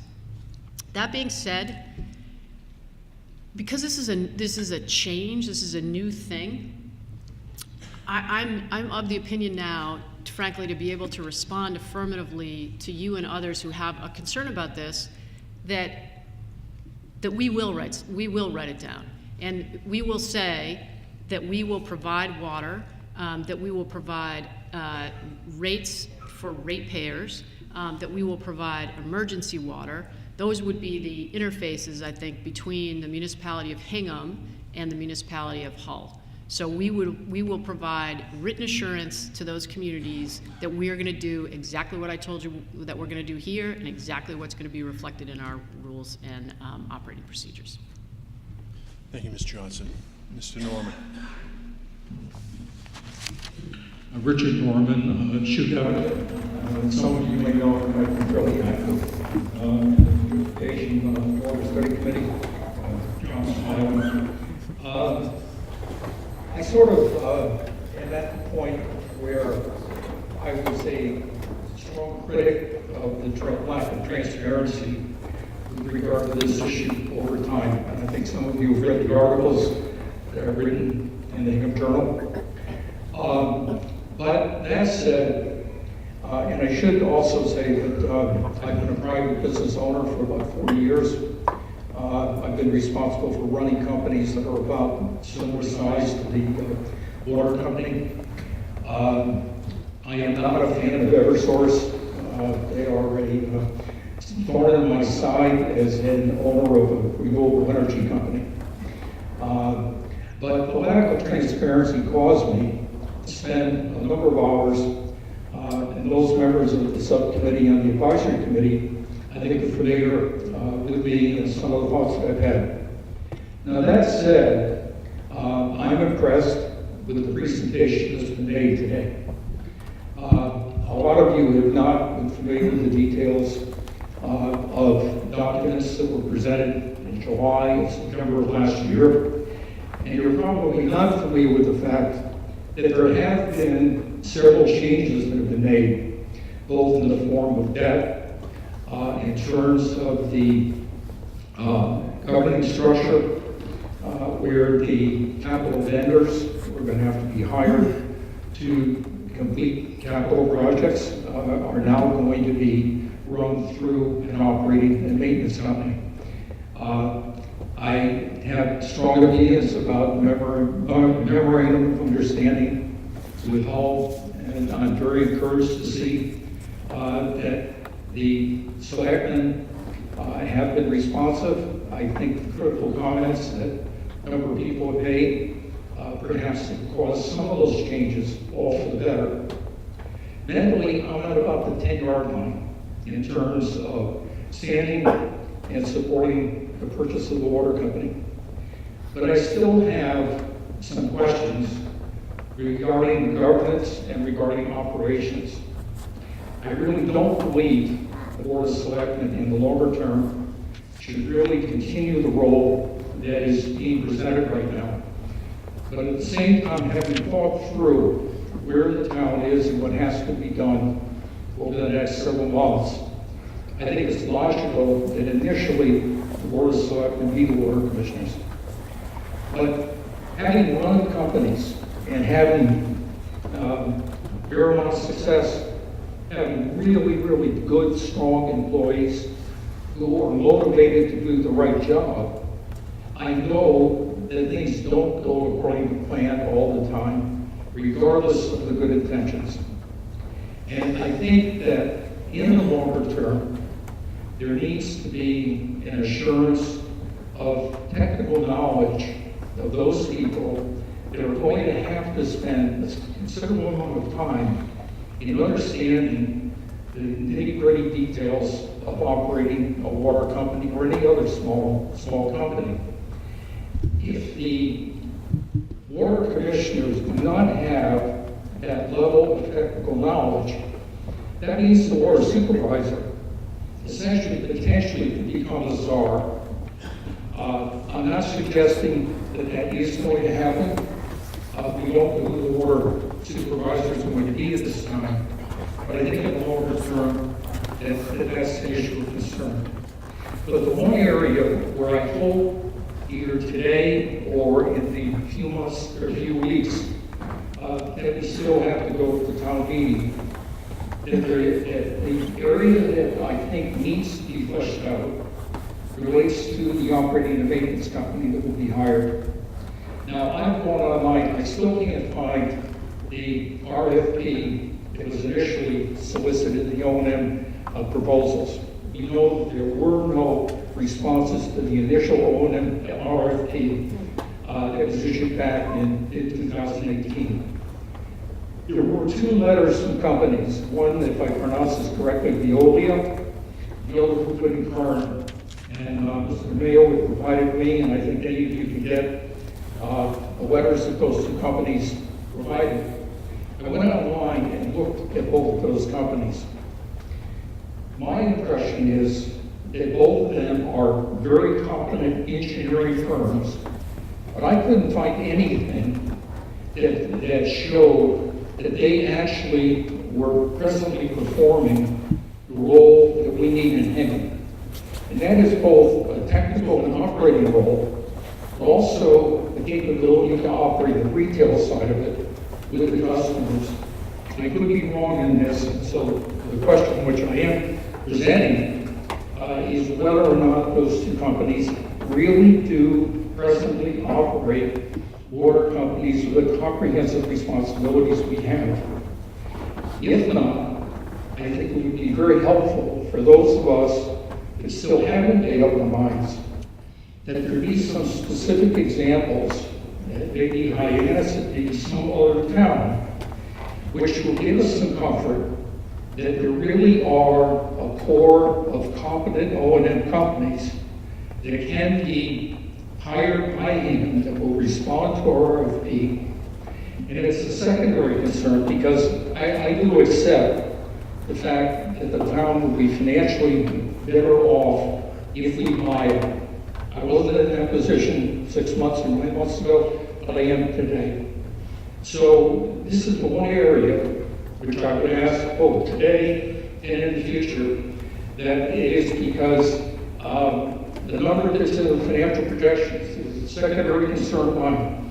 But I'm willing to bet any of the selectmen or anyone else that the ultimate number that we're going to have to pay is probably going to be higher than what's in the projection.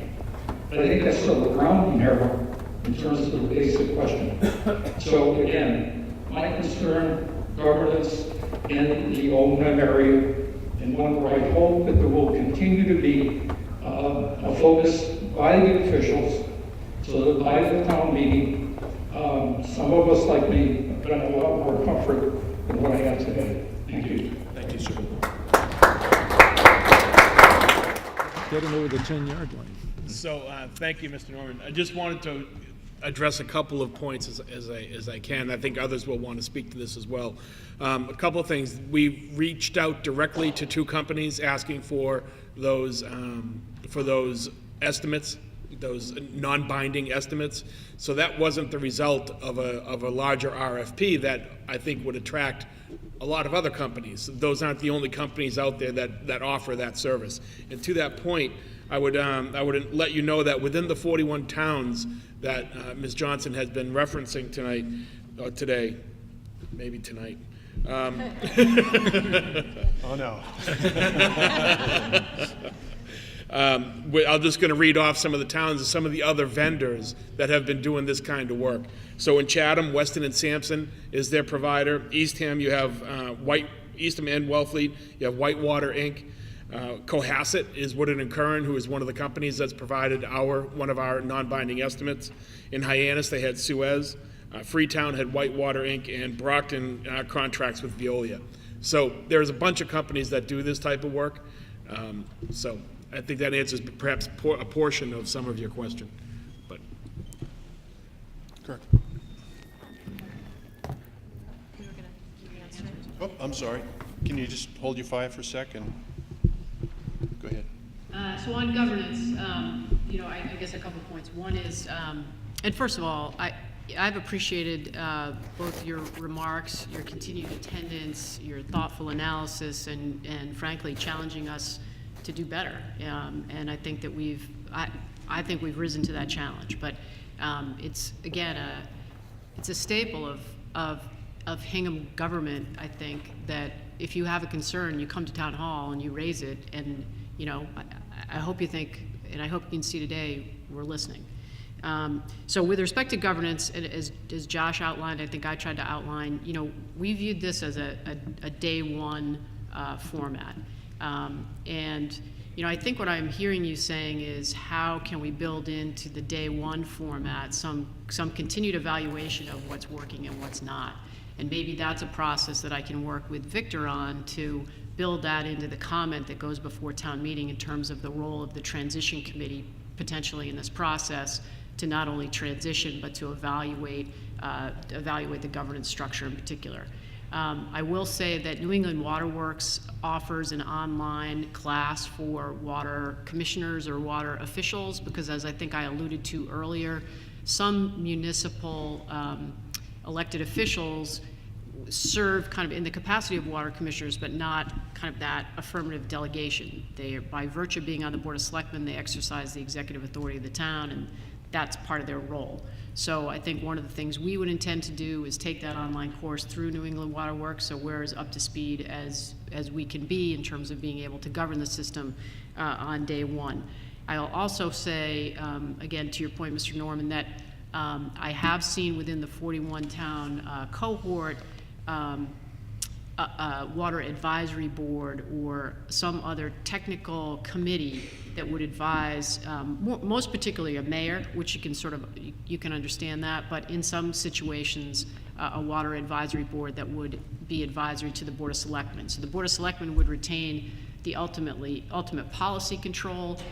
There would be, in my mind, the kind of tightness of the organizational chart in terms of the responsibility to supervise the water superintendent, who in turn supervises the water the water operating company.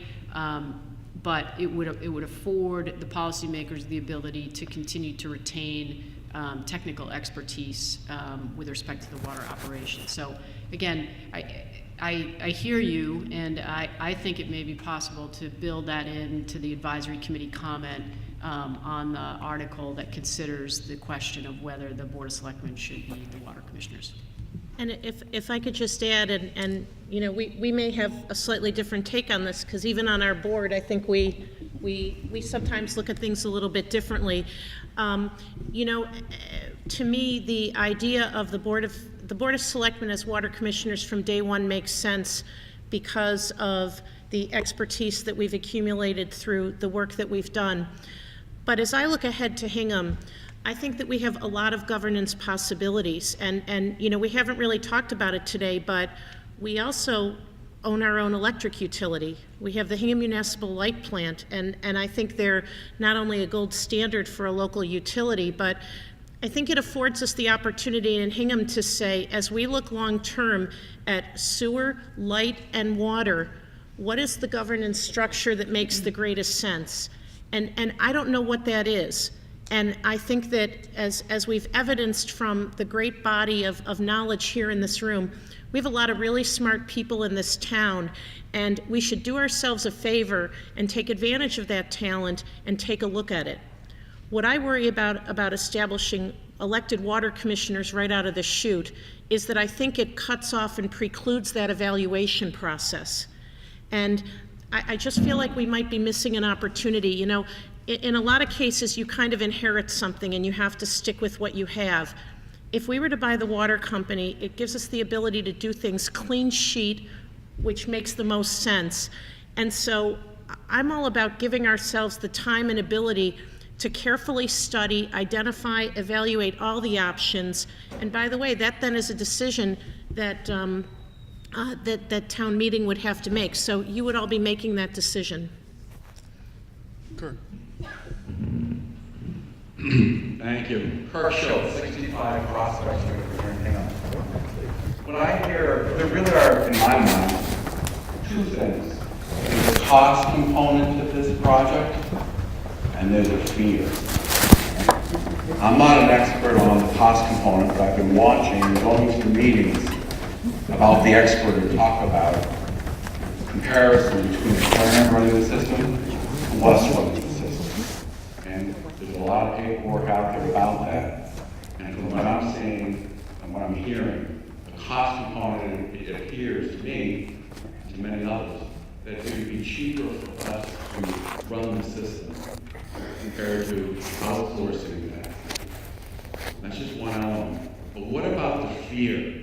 Because fear is something you can't see, you don't understand. And it seemed like I've heard today, two primary fears. One is, how do we deal with our neighbors, our people from Hull or Cohasset? How do they get a fair shake? The fear that they have, you heard that today.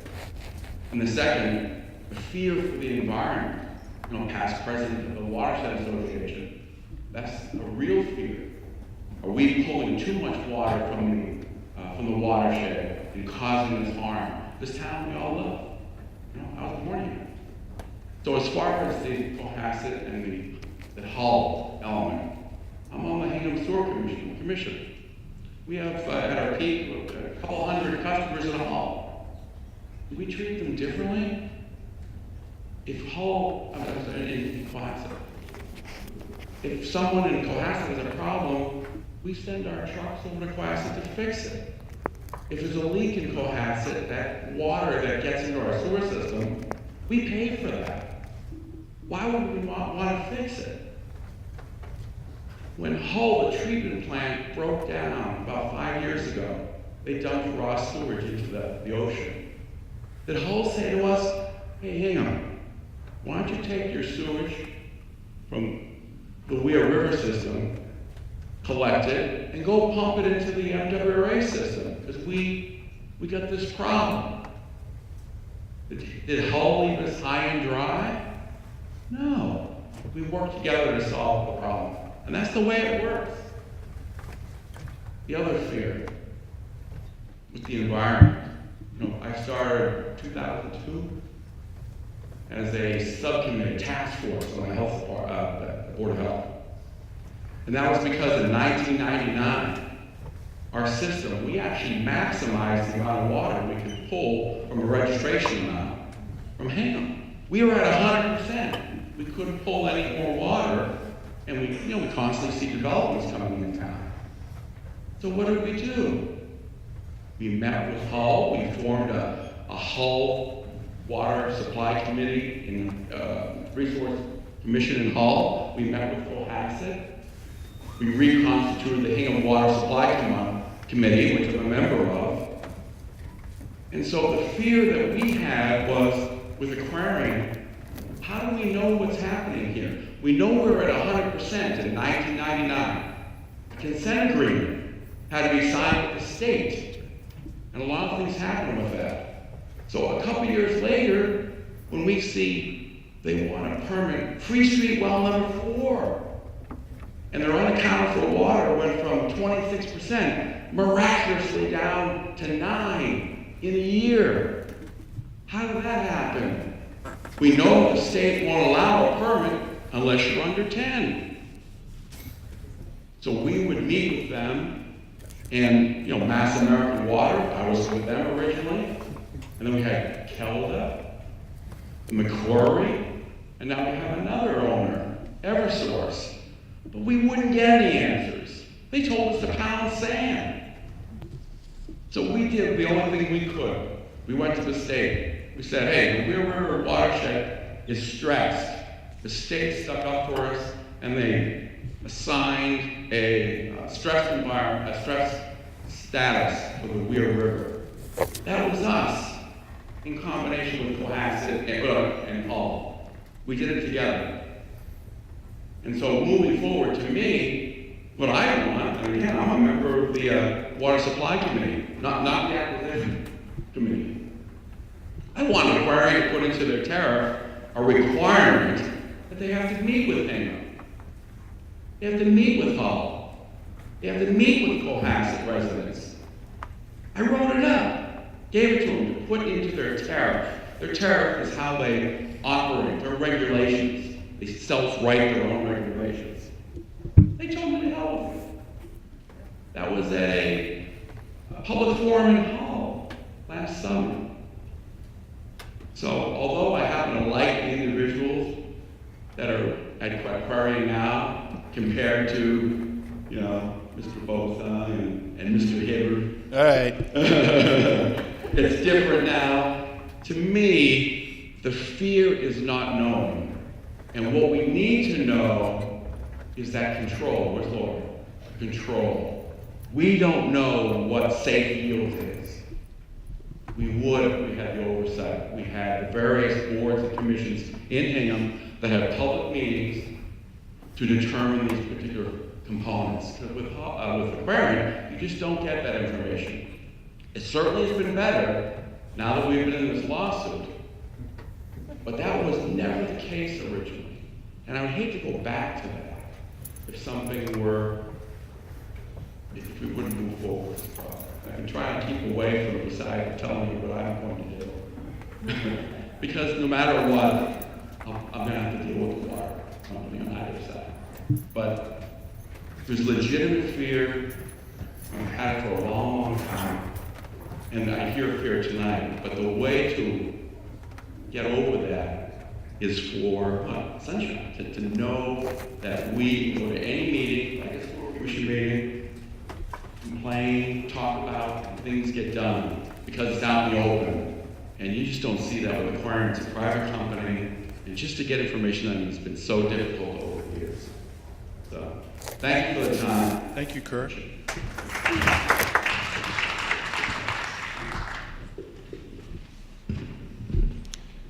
All right, ladies and gentlemen, it's 25 after 3. We've gone over a bit. Some are happy that I'm speaking to concluding, but if there are others that wish to ask questions, I don't want to cut anybody off. But you, sir. I'm going to be incredibly brief. Father, question number 1. Several times, my name is Richard Booth. I live at 1181 Nantasket Avenue in Hull. There have been references to the rules and regulations, which are going to be written and someplace. Statutory requirement for these rules and regulations? Ms. Johnson, I believe you. Yeah. Both statutory and regulatory. So the DEP requires that before a water permit, so our ability to get water out of the aquifer, we have to get a permit from DEP. And in order to get the permit, we have to supply the DEP with our business plan. And the business plan requires that we have rules and regulations that govern the operation and the customer relationship, everything from billing to turning water on. So those policies and procedures would be embedded in the rules and regulations that are required by DEP. You skipped back and forth a couple of times between DEP and DPU. Did Yeah, you mean to just then, or were you, because the DPU won't be in the equation anymore. DPU won't be in the equation. Oh, if I did, I misspoke. It's just the DEP. DEP, right. EP, Forget about water. So are these rules and regulations, if they're not followed, assuming we can see them, what enforcement is there for citizens or town officials? If the rules and regulations, of course, can we see them and where, but anyway, if they're not followed, what is the recourse? Well, so Complaining to the Board of Selectmen, the licensed manager, the licensed operator, lawsuits. Okay, a couple things. Yes, you can see them. They're public documents. That's the difference here. Where? Right? So they would be filed with the DEP, and they would be part of the town's website. They would be available here at Town Hall and also online. That's part of the way we run the show, right? And part of the way we're required to run the show pursuant to statute, pursuant to the public records laws. We have to. Every single piece of paper that's in the possession of the town is a public record. So I'm sorry, I've sort of lost the rest of your question. So I think, sir, to close the loop on your question, so right now, if you have an issue with some of the rules and regulations with Aquarian, I believe that you have two recourses. You can take it up with the DEP or you can take it up with the DPU. And, you know, they get letters from municipalities and stuff like that. If you have an issue with the rates and with any sort of rules and regulations of the Hingham Water Company, you can come to a Board of Selectmen meeting, you can come to a local meeting where it's on TV, where your issue is noted. So I would suggest that you have a more local and a more direct avenue, and that there is going to be greater accountability on this board to answer and address those concerns, because we know when people don't get answers to their questions, they keep asking and they keep coming. It's a lot harder to ignore if you're the DEP and you're getting letters in the mail, it's kind of hard. It's a little easier to ignore those. I would just add a couple of things. My mic, there we go. I'd add a couple of things. The DEP may be a little to our north, but if you listen to what Mr. Schultz said a little while ago, there was a consent decree from the DEP when there was non-compliance. And most recently, there was a notice of violation, 2015, that also came from the DEP. The DEP monitors not just rules and regulations, but water quality. There's tests, water tests are being set up. I don't know the exact frequency, but it's frequent. So there's the local authority that you can go to, but the DEP isn't sitting there just as a monolithic bureaucracy. They're paying attention, and you can see that in some of the history with Aquarium. And a couple other points. So with respect to the DEP, they're also not just sitting in their regional office or the central office. They come out and evaluate the water system every 3 years, and they do a fulsome, almost looks like an internal audit, which would include an audit of customer complaints, and it would include an audit of, do you have these rules and regulations in place, and are you following them? As Mr. Krumholz was reminding me, part of the reason we put the Citizens Advisory Board in place was to have a place where people could go immediately to people who were dealing with water issues on a day-to-day basis. So a dedicated group of people that work right with the water superintendent, and then also report to the Board of Selectmen, that would be the first stop in a citizen concern or a citizen complaint. And then, if you're dissatisfied here in the town of Hingham, you still have your ability to go to the DEP and finally go to the Attorney General's office. I mean, that would be the equivalent of your ability to get your question answered. I would agree with Mary. That's not the way we do business now, and it certainly wouldn't be the way we would intend to operate the water system.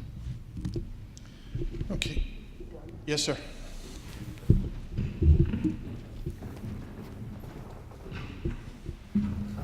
John Down, 63 Bird Down. Just a very quick question.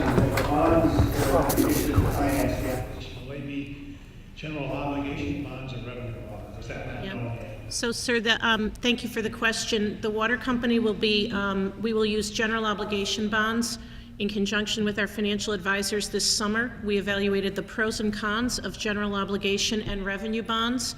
And the primary reason for general obligation bonds is because we have a AAA bond rating.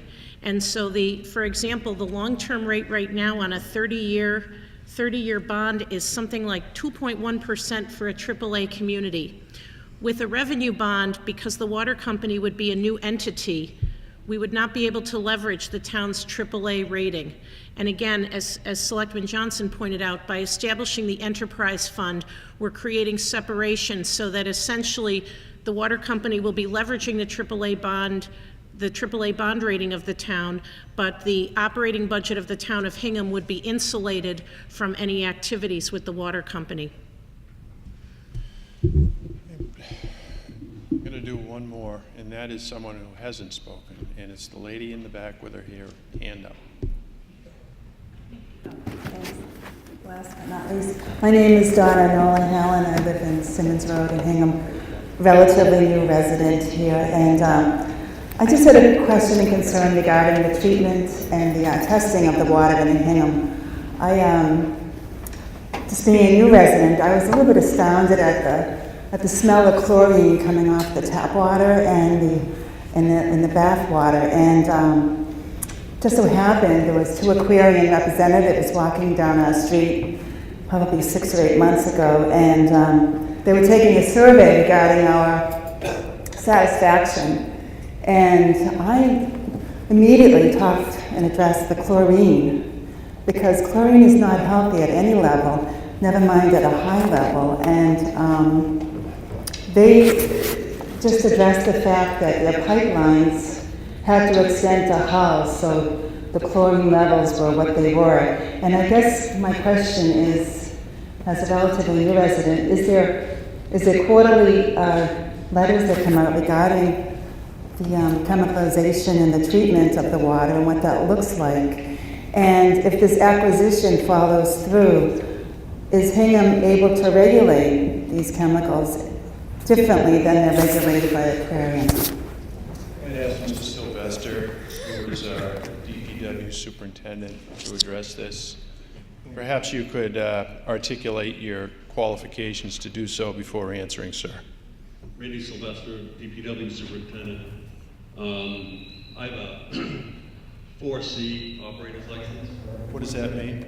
It's a combination license of distribution and treatment. I operated my work for 9 years, master air water,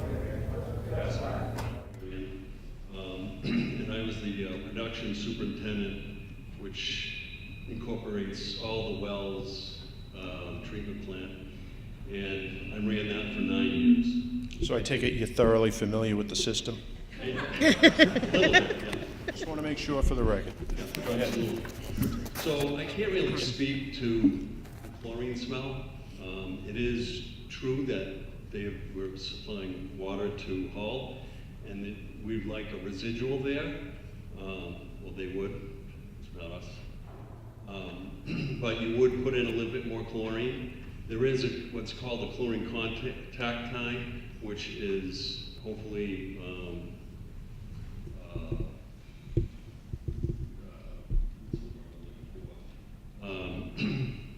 there's a regulation where you have to have CT time or a certain amount of chlorine contact. There is a tank at the plant that makes sure that the chlorine is in contact with the water, and this is for disinfection purposes. Once it gets outside, goes out of the plant, there's actually a dosage going into it, and I'm speaking of an experience because I haven't been there for 14 years. So any of that residual could be taken, and it should be under anything that is damaging or unhealthy. But there is bacteria samples taken in the system on a regular basis. That's required by the DEP on a certain on a schedule, and those results are reported to the state, and I used to report them to the town. I don't know if the town gets them anymore, the Board of Health would get them. But that's the reason why you'd smell the chlorine in the water at that time. one thing you could do is to run your water, the highest point in the system, because that's what you're smelling is the gas. It's gasification of the chlorine, and that would take out that smell. Is there another part of that question? It wasn't the smell, it was the health concern. But if Hingham fires the system, will they be able to regulate these chemicals differently? Well, the system.